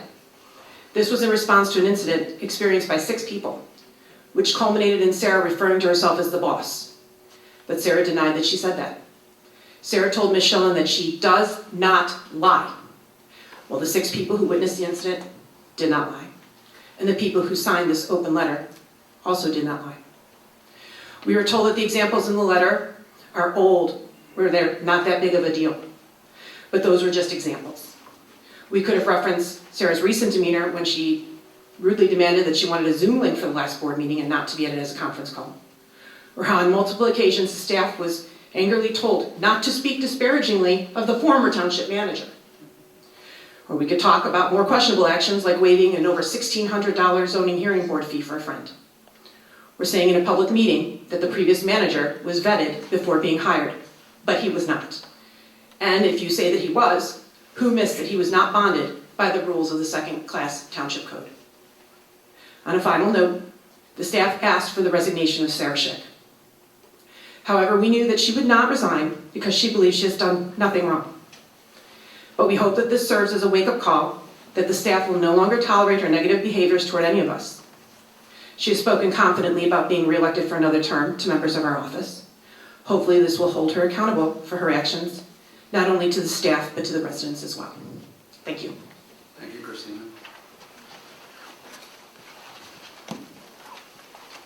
Hi, my name is Claire Michelle Viola. I'm a librarian at the Henrietta Hankin Branch Library, and I just had a couple of interesting programs and things to share.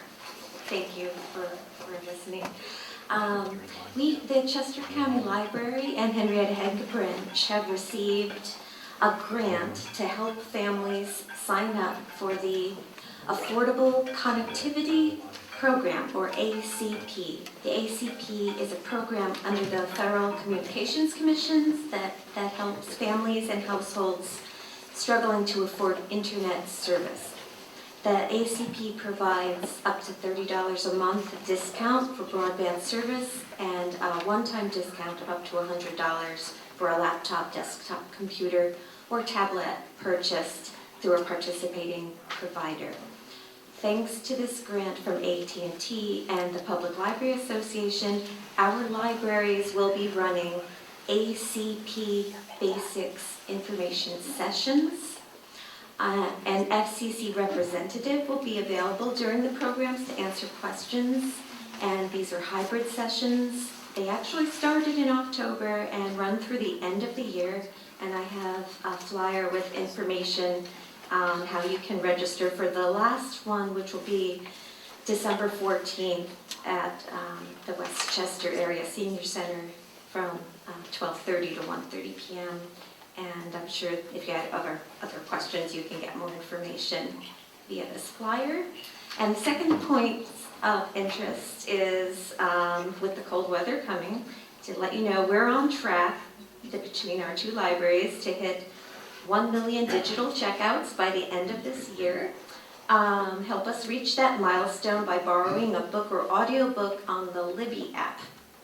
If you're not familiar with that, I have handouts I can leave here too as well. As the weather gets colder, beat the chill by using CCLS e-resources for free at-home entertainment. In addition to Libby, ebooks and audiobooks, you can use the Flipster app for magazines and resources for, or Canopy for movies, all with your library card.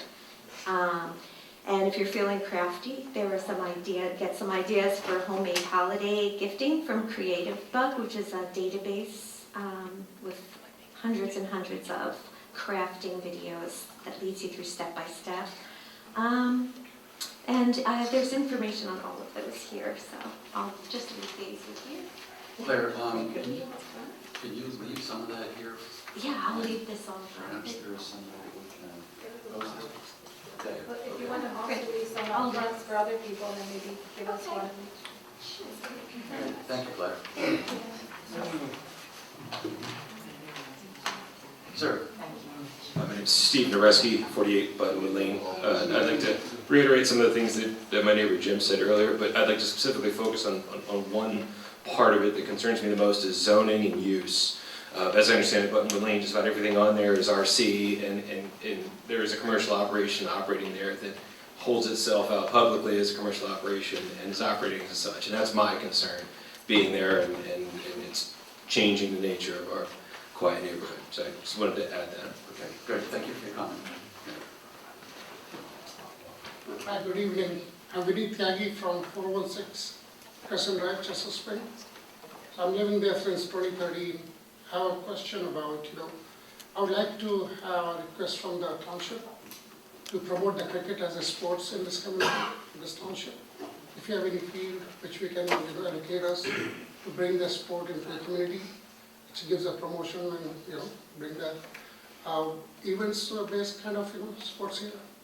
That's my request. Yeah, does it require a separate or a different field than what the soccer field is? Yes. It does? Yes. I think that was the problem we ran into before because that's really the only field that we have to offer right now and it wasn't adequate. We did have someone come into the Parks and Rec Commission to discuss, I think, 2 or 3 different meetings to talk about what might we be able to do. And it was recognized that our fields aren't big enough to even retrofit for cricket. And I think they need that permanent, is it a pitch? I can't think of what it's called. Yeah, it's a right. pitch. And right, like if we could have been removable, there was a possibility, but I think it still wasn't quite big enough as well. They were the 2 issues that I know, but maybe you should try going to Parks and Rec and talk to them about it. Yeah, I spoke to a few Parks and Rec and, I didn't get much response from there. It's about, to bring the sports, not, the kids goes far away from here. Yeah. And West Whitewood has a lot of fields there, but it's restricted sometimes to that you should go to your township to ask for it. So kids are so suffering because of that. Yeah, nothing we can do right now, but don't give up on it. Yes. Because we know that there is a lot of call for it, and we'd like to support it. Yes, please. Okay, very good, thank you. Yes, I'm just one of the neighbors. Okay. And What's your name, please, for our my record? name is Rishikesh Kumar. Okay. I live in 351 Dartmouth Road, Chester Springs. What was your name, please? 351 Dartmouth Road, Chester Springs. Yeah. It's cricket is a new sport, but not that popular in the US. Okay. But a lot of colleges are kind of, starting to take interest. Yeah. And we want our kids to kind of play healthy because we can resume from sports, right? Not everybody can play basketball, not everybody is tall. So, any help that you could provide us, and we can put in, we are a group of 15, 20 people, we can pitch in some money, to kind of make the pitch ready as well. But, we need a space. Yes. Anything you can guide us. We are new to the community. I've been living here for 15 years, but never tried these kinds of things. So it's very new territory for me. Anything that you can help us in terms of guidance, what to go, what to do, very helpful. Very good, thank you. Okay, thank you.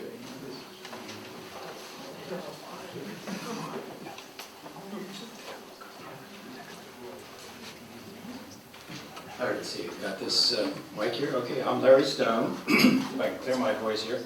I'm Larry Stone. I live at 1645 Bertrand Road. Give you a little background on me. I've lived here on and off for 55 years, and I am the brother-in-law of Sarah Ship. I'm married to Sarah's sister, Harriet. And I've known Sarah for a long time. And I think I've known Sarah for more than 55 years. Now, Sarah is very dedicated to preserving and improving West Vincent Township. And she's been a dedicated civil servant. Even when she wasn't elected, she served on many committees, and she's always trying to do what she feels is best for the community. Now, you may disagree with her as to what she feels is best, but that's her motivation. It's not personal gain. It's not anything else. She's trying to help the community. Okay, a little background. Now, Sarah, of course, shared that open letter with me. It's an open letter, after all. And I have to say, I'm embarrassed for the township and the supervisors that this squabble was made public. This should have been handled internally. I'm sorry about that. Sorry for the township. I'm sorry for the supervisors. But since the letter's been made public, let's examine some of the examples of the behavior that has been deemed to be so bad that Sarah should resign. And I'll just go through a couple of them. First one, it was alluded that Ms. Sarah Schick filed a complaint against Mr. Barron. Alluded. In other words, it's a rumor. Do they have anything to back that up? Yeah. It was alluded, a rumor. Okay. In fact, I'm quite certain that Sarah did not file either of these complaints that are mentioned in this example. However, she has every right to file a complaint. So, a question for the folks that wrote the letter, and for you here too. What did Sarah do wrong here? Nothing I can discern. Example 1. Example 2. Ms. Schick accused Ms. Gunther of discriminatory practices during a Board of Supervisors meeting on October 16. Well, I was at that meeting. Sarah did not accuse anyone of discriminatory practices. Those are the exact words she used. She asked the township solicitor whether a certain statement was discriminatory. In my opinion, she was acting to protect the township from possible damage. I think that protecting the township is exactly the sort of thing a supervisor should do. I'm not going to go through all of them. I'll give you a final example here. The West Vincent Township zoning officer received a call about a zoning matter from a resident. This call caused her great distress. Believe that. What does this have to do with Sarah? Well, the claim is she advised the resident that if they had a problem with a zoning matter, they should talk to the zoning officer. Excuse me? And what's wrong with that? Why is that so bad? There's nothing wrong with it. Anyway, and there's other examples. If you read the examples, they all either are trivial, not trivial, they're petty, or they just are not examples at all. And this is the basis on which the staff is asking Sarah to resign. Well, I think the staff needs a reality check and a civics lesson. Supervisors are selected by the voters of the township. They are not selected by the staff or other supervisors. The request for Sarah to resign represents a coup attempt by the staff to replace a duly elected supervisor by one more to their liking. This is not their choice. I deeply resent their efforts to subvert the democratic process by which Sarah was elected. Finally, I come to the timing of the letter. The letter was sent while Sarah was being released from the emergency room at Paoli Hospital.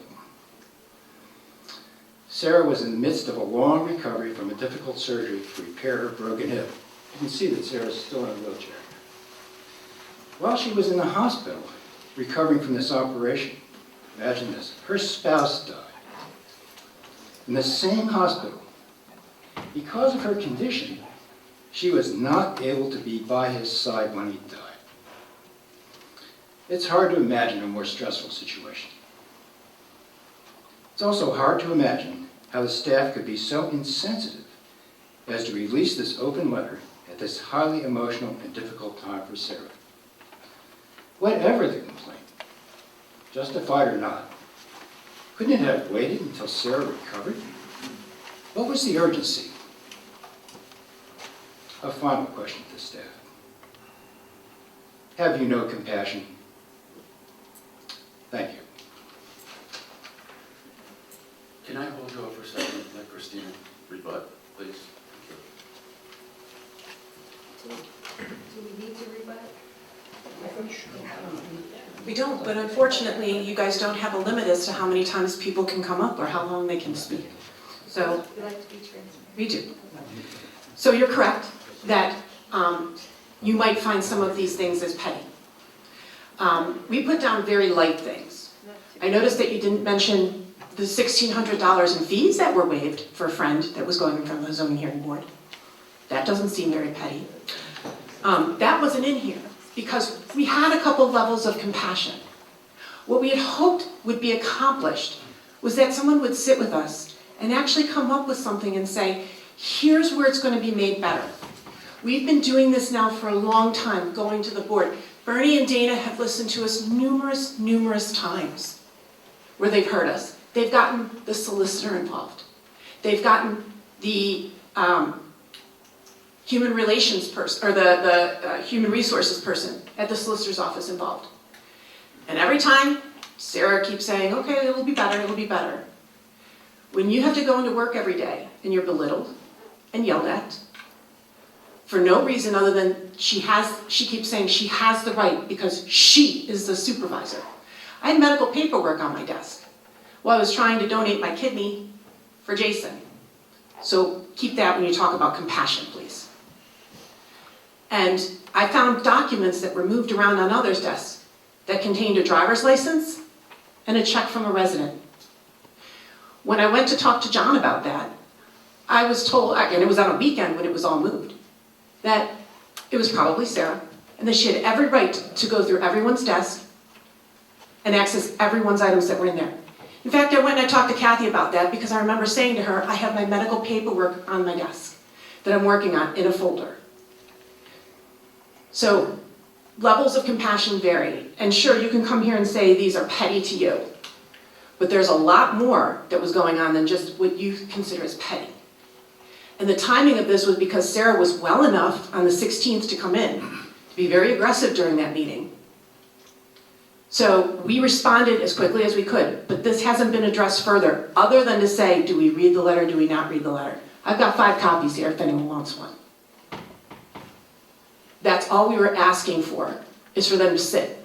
Other than Bernie and Dana, who did sit and listen to us, but we didn't have any outward plan other than to make the HR part, we got nothing. So we could have released it before elections. We gave it to them. We said, figure out what you want to do. We waited. And still, no one's addressed it. So we're here now, saying if you don't want to address it, that's fine. Just know that we're done. We don't want to have this type of treatment anymore. And I know you two have both tried, so thank you very, very much. So hopefully this will maybe do something. Thank you. I believe he's first. Okay. Jamie McVicker, 407 Black Horse Road, change of subject. A couple things. I haven't been to any meetings for a while. I'm just impressed by the turnout. I talked to a friend who knows someone, I think a supervisor on a township just north of us, that I won't mention unless it's getting the minutes, that basically nobody shows up for the entire meetings. And I've been to many meetings over the past decade or more, and have heard some of the most annoying, ridiculous questions, and the board listens to them and treats everyone with respect, and I appreciate that. I want to back up to a couple things from earlier. The minutes. So John presented a couple of factual inaccuracies, but you approved the minutes as presented. Shouldn't they be corrected? John Eldridge. Yeah, I did. Yeah, correct. All right. Are they going to be corrected before? And let me just stop for a second and say, our minutes are amazing, and I've told Kathy that. I don't come to the meetings, but I read them, I love the detail, I appreciate the way they're presented. I'm just saying, and I don't care what John, that I don't have anything to say for it, just that they should be corrected. Well, on John's say-so, I don't know that we need to correct them. We need to find out if, in fact, well, John was quoted as saying something, and he's saying, no, he didn't say that. I mean, that's one. And the others, there weren't 7 treasurers. There were treasurers and clerks. So, okay, so it needs to be corrected. Okay. I'd suggest, it's obviously not that big a deal. I just think if there are things that are shown to be long. Okay. Well, it could be mentioned in the next set of minutes. That'd be good too. Okay. Next thing is, would anyone not want to know if the road was going to be paved? I don't know anything about Janie Lane. I could barely find it if I had to. But if any of you were going to find out that your road is going to be torn up to turn to gravel or paved, whatever it isn't, I mean, shouldn't that be a policy? Like, why are we even having this discussion? Why didn't that happen? Did I miss something on this? I don't mean to hold your feet to the fire, but going forward, couldn't we have a policy that if a road's gonna be paved, that people would be told about it in advance? We had a work session that was advertised for people to come to discuss the gravel lanes. There were a couple of presentations given at that time. And a lot of people from Janie Lane were here. I don't know why other people from Janie Lane were not aware that it was happening. But I do know that this township, and I'm new to this township, but it's their policy that when a road goes out to bid and the contractor comes back with the date certain that they're going to start paving, letters are sent out to all the residents notifying them this is going to happen on this date. But that's after the decision's been made. Well, like I said, there was a work session to discuss this. And advertised like in the Daily Local on No, page. it was on our website, there were flyers around, I mean, it Okay. was out there. Just seems like, again, I don't live there. I live on a dirt road. If I found out. It was not by design, we're certainly not trying to hide anything. No, I don't think so. It just Anybody seems who like called, we were. people should get a letter saying, hey, it happened when Ken Miller was here and we talked about paving Black Horse Road. We all got personal letters saying, we're gonna have a discussion. It wasn't an official meeting. We talked about it. It was pretty split. Ken heard all the complaints. And it was governance at its best, that felt like we were validated, that they cared about our opinion. The last thing is the township manager position. No offense, again, this isn't about Jackie. By all indications, is doing a great job. It just seems weird to me that the contract will be public information virtually, because it's right to know. But why wouldn't you want us to see it beforehand, especially after what happened with the last contract? We're still fine tuning it, so it's not. But regardless, when you finally come to where you guys are comfortable with it, why wouldn't you just present it for us to see it, if we can see it afterwards anyway? Dave, could you answer that? And wait, I don't want to hear what other townships do. I'm talking about, we have pride in our township, let's do what we think is If we right. legally can, I'm fine with Sure. it, but it's, that's. Typically, townships don't, but you can make it available prior to the vote. And I trust you guys will come up with a good contract that's fair to Jackie and to the taxpayers. It just seems like one of those common sense, if it's going to be available afterwards, why not let us see it beforehand? Okay, That's all. thank you. Okay, then. Oh, wait. Go Birds. I can't believe that was attendance with the game. Real quick, just something that we could offer up as the township engineer. I will admit that often for other municipalities that we represent, unless it would directly impact a property owner for temporary or permanent drainage easement, something like that, we typically wouldn't contact them, a resident, because it's township right of way, they're maintaining their roads. But it would not be difficult for us to do like a form letter, and anybody who has frontage on there, send that out moving forward on behalf of the township. It wouldn't take a lot of time, and we certainly don't mind doing it if it's, what the residents are looking for and if directed by them. Okay, that's something we can think about. Thank you.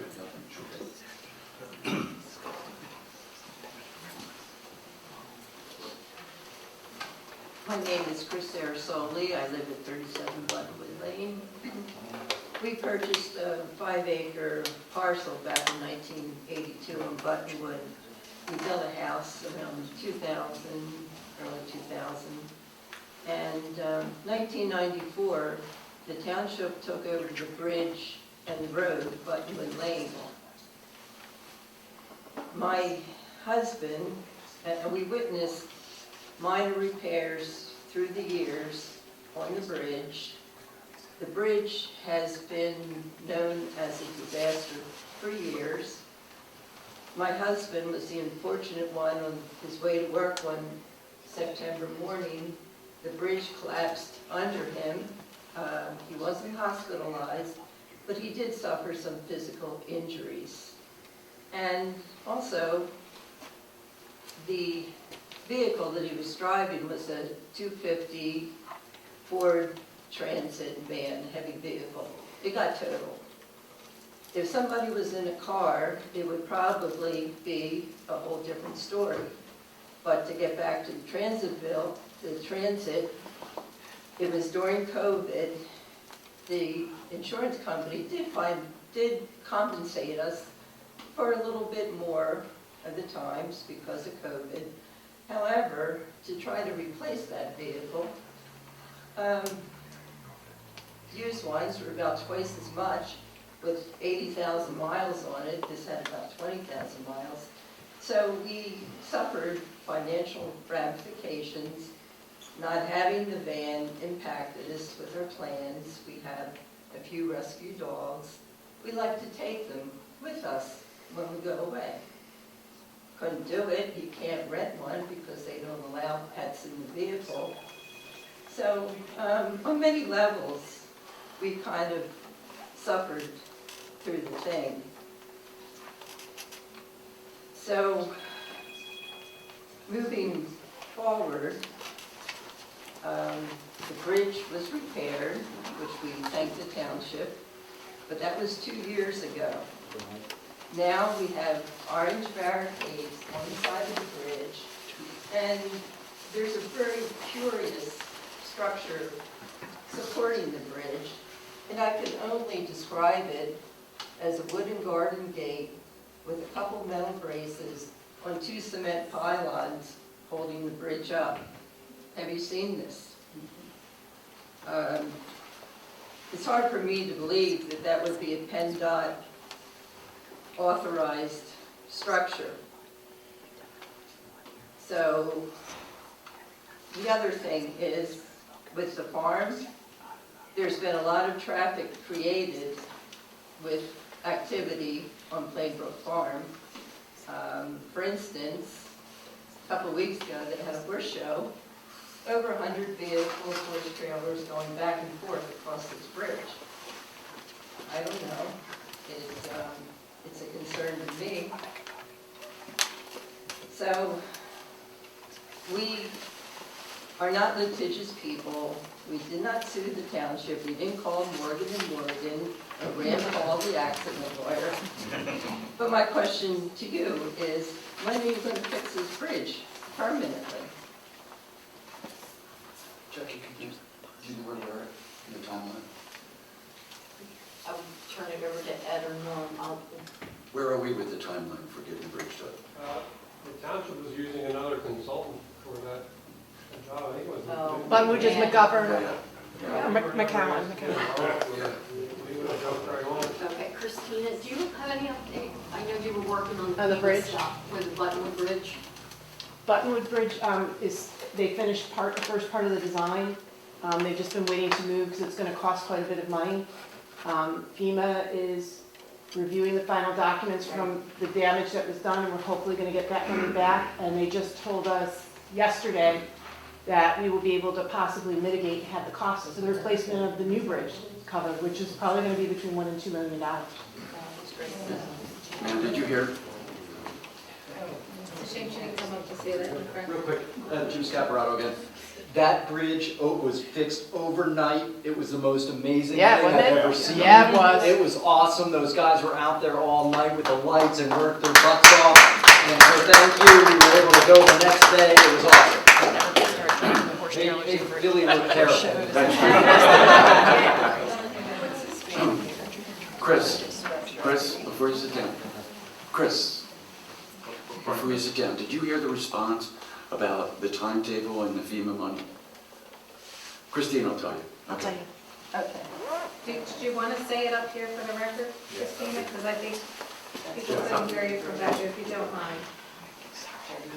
Good exercise. Thank you. From the damage that was done from the original bridge to the temporary rebuild, we're in the final 1-month phase. We have left to get the money back. FEMA is going to reimburse us for the cost of putting the temporary bridge in.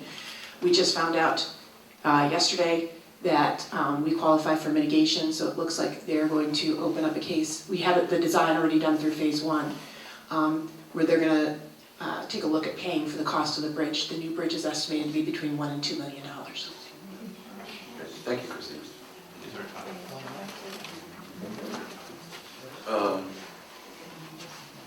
If you get in line with everybody else, but I'm just standing up. Barry?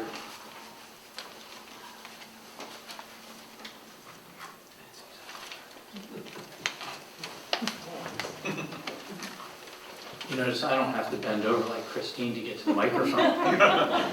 The benefits of being short. A couple quick things. questions for tonight, so that's kind of cool. Especially since that was being worked on back when I started coming to meetings back in 2005, when it was gonna be like $100,000 to replace. So that's how times have changed. Real quick, what is our, I hate to use the word surplus, but what do we have for a surplus over and above our budget? Like, between all the money that Mike and John brought in was like $8 million plus COVID money plus. How much do we actually have in the accounts other than open space monies, approximately? We have the capital reserve fund, the road Or fund. capital road, if you look at the fund balances, it tells you how much is in each of those accounts. Well, so, those, I'm just talking about any money that's not accounted for something, or is it all accounted for something? It's not. The capital reserve fund is a reserve in case we need it for something. Okay, and what is that, just approximately? Million, two. Okay, that's all it is, okay, great, because I know there was a lot of money came in over the last few years, and I just didn't know, I guess that's been divvied up for other projects now in that period of time, which explains why there'd be no police station, because there was a lot of money at What one time. do you mean by other money? I know there was, $4 million from the sale. Yeah, Mike and John brought in That's- about $8 million between money that they'd figured out that didn't need to be spent over about a 4-year project timeline, plus the $4 million sale on the sewage. But that was earmarked for that we can't touch it, right? Well, it's- There are certain funds that are restricted, like the ARPA funds are restricted, the open space funds are restricted. Well, right, but the sale of the sewage authorities, that type of thing, and the money that was left over that they brought in, it was about $8 million, about $8 million over that period of time. Right, sure. I don't know that's correct, that figure, but that aside, most of that money went into the road fund. Okay, well, and that's really where it belongs. That's fine. That's what I was looking for on that. Can you tell us why Macker Lane was terminated? Yeah, we just had loss of confidence. Okay, fair enough. And does anyone here have or has had a relationship with the new solicitor? Yes. Okay. I'm guessing you saying yes, Bernie, it was you in association at some time? No. Okay. Anybody else? Yes. So, Dana? Let's be careful Sarah? about her relationship. Jackie and I worked together when she was the Okay. borough manager of Trenton. That's all I'm looking for.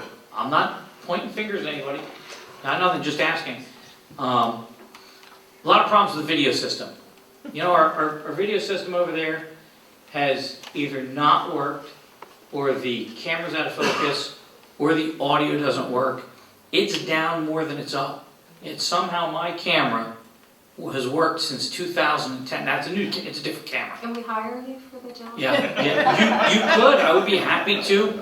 I would be happy to send you over the file. I don't have a problem with that. If you want that, it's not a problem. But something's got to be done about that camera. It's not complex. Yep. Something there. But Bridge is clear on that, and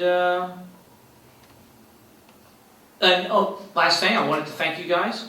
Well, two things. Wanted to thank you guys for finally getting the charging system up and going, so now people are paying for it, because for years it was being given away for free. So thanks to a few nudges in the audience, finally the taxpayers do not have to pay for people to charge their cars. So that's a big plus. And the last thing is for the cricket field. Are they still here? No, they're not.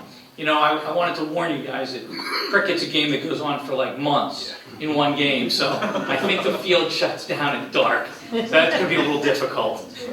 So, hey, thanks for everything. Thank you, Barry. Julie? Julia Brendel, 2472 Flowing Springs Road. I had 3 things to say when I got into line. Then one came to me and I lost one. So I only have 3 left. I think I have 3 left. So, first of all, Kathy, the minutes were great this month. Over the last, I don't know how many years, they've been minimal at best. You had no idea what any of the questions were asked or the answers that were given.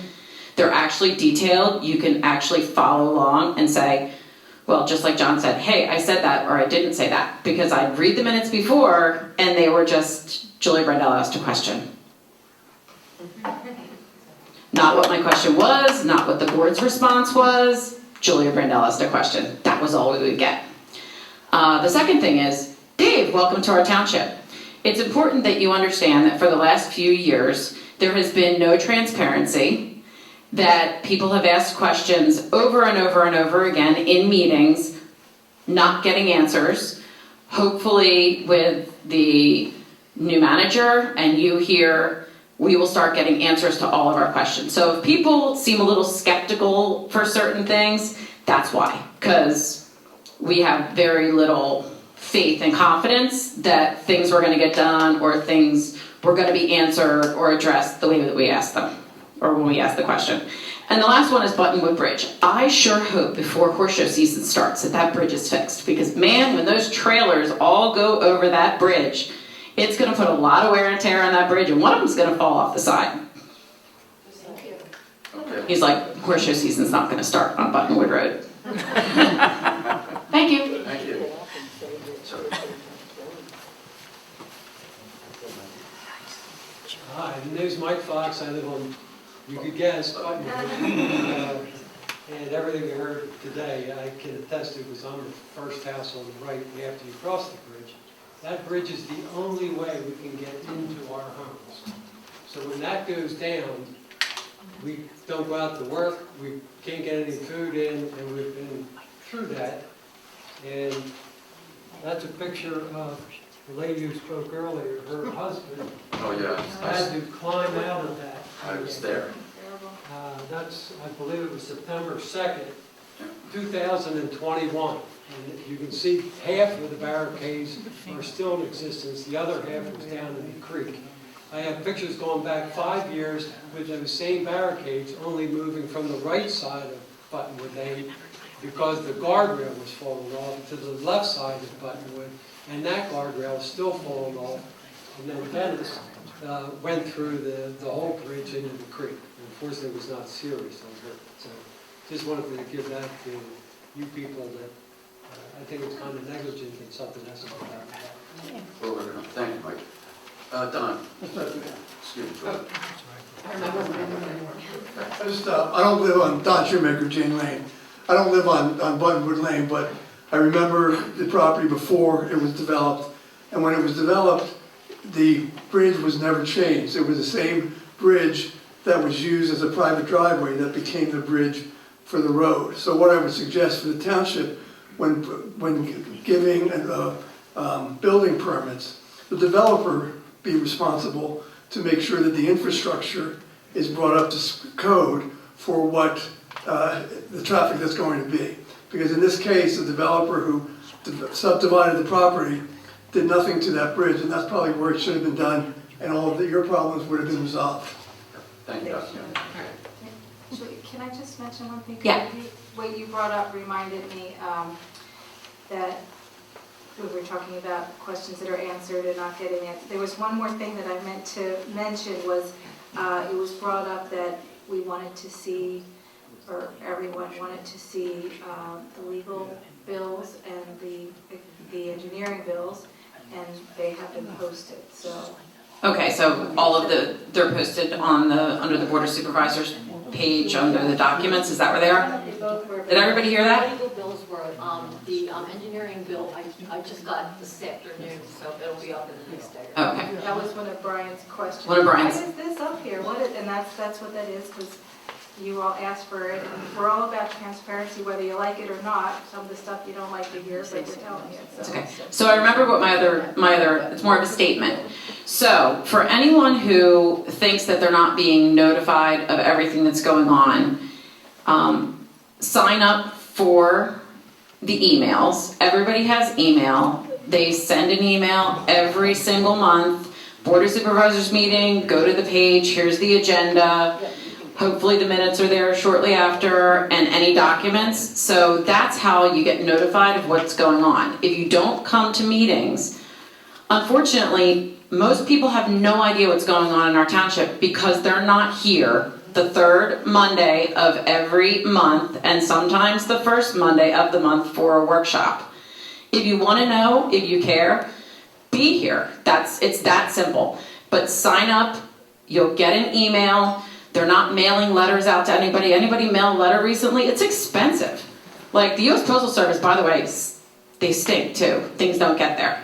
So get the emails, you'll know what's going on. Not to mention the newsletter, which, if that's too boring for you, the newsletter should be a little more interesting, informative, and it did have posted about the gravel roads. So that's why. Chris? I want to say something else about Buttonwood Lane and the subdivision that happened.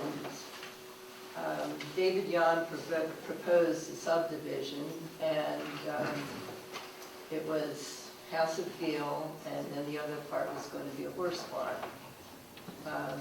People really had a lot of questions about it, because you're talking about putting a medical facility in, and everybody wanted to know. And what the township wound up doing is they scheduled, you had one hearing, questions couldn't really be answered or addressed. So they had another meeting, a hearing, and they scheduled it after the deal went through. So to this day, all these problems from back then are resurfacing, and I want to give a hat tip to House of Gill, because they have really maintained their property well, and when you drive on the left, it's very attractive. We have no problem with the House of Gill. The problems are sort of otherwise, and with the horse shows, and we're hoping that zoning can get some clarifications of whether these horse shows are allowed, permitting all that traffic coming across the bridge. And that's basically what I have to say of how that went down with the township originally and David Yon. It looked a little suspicious, shall I say, but, you know, just saying, I'm not making any accusations, but it was a little odd. Yeah, we'll be looking into this. Thank you. Yep, please. Bob Kirchner from 25 Buttonwood Lane as well, and I'm not going to repeat everything my neighbors so eloquently communicated to the board today. It was fantastic. I do want to underscore a couple of things. One is the job that the township did to repair that bridge overnight and get us back, communicating back out into the real world. Really appreciate that. That was fantastic. The other thing I do want to communicate, Jim did a nice job of saying this earlier, but I don't want it to go lost in the mix. If you pull out of Buttonwood off the bridge onto Hollow Road, you can't see up Hollow Road. It's an accident waiting to happen. I'm scared to death every time I pull out there. And so that's something, if we could get some attention to that pretty quickly, Yeah, that I'll would go be, to the officer, go out and look at the that would be just helpful, just to get some Yeah. thoughts on that. We are aware of this, and we are in the motion of resolving this issue. It's been fantastic, really appreciate that. And I appreciate the fact, it looks like we're making progress on the bridge relative to additional funding and things like that.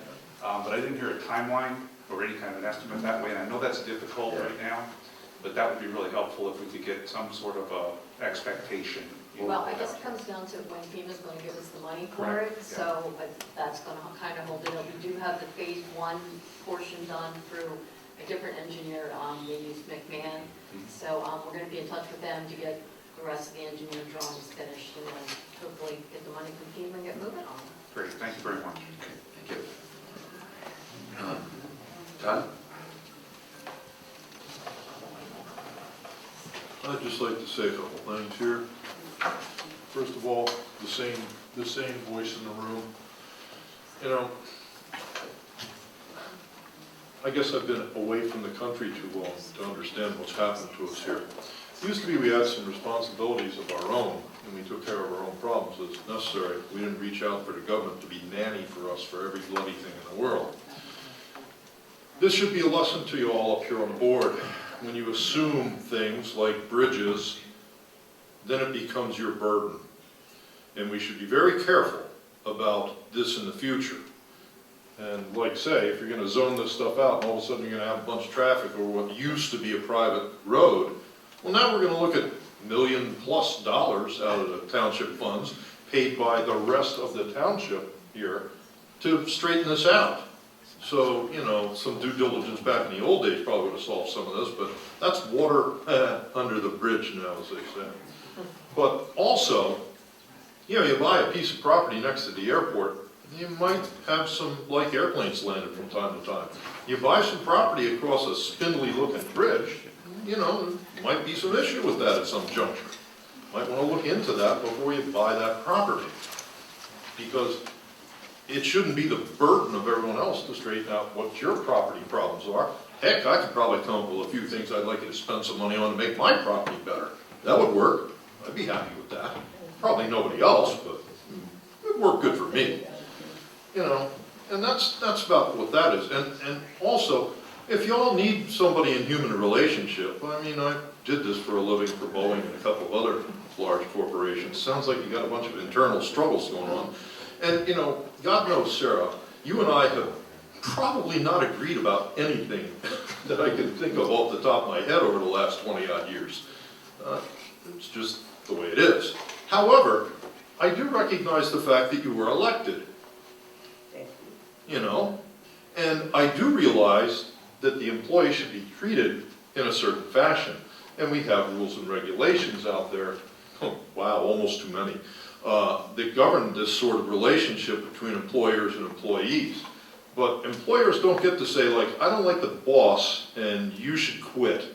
That's not appropriate, especially when you were elected, not by me, but just so we're clear about this. I got no axe to grind through on this. But I really do worry, having lived in countries for years, decades of my life, where our elected officials are kind of like, you know, we just installed them, a la Mr. Putin or somebody else like that. It worries me when they come after people like that. Because, you know, it's you today, it might be you tomorrow or you the next day, and that ain't right. At least in what I used to think was America. Thank you, Tom. It's my great. Bob Kirchner, 25 Buttonwood Lane, and didn't think I was getting back up here. But in deference to the previous gentleman, I just want to go on the record. And this was a township road when we bought this property. I think most of our neighbors understand that, and we have the same view. I think every asset within this township needs to be attended to and maintained in a safe and responsible way. All right? So, Spindley Bridge, don't know. Don't appreciate the comment. Thank you very much. We're all entitled to our opinion, are we not? And I just expressed mine. Thank you very much. Anyone else? Seeing no one else? Get to the end of the line? And I would like to motion to adjourn. second? Adjourn. I'll second that. Thank you all for coming out. Yeah.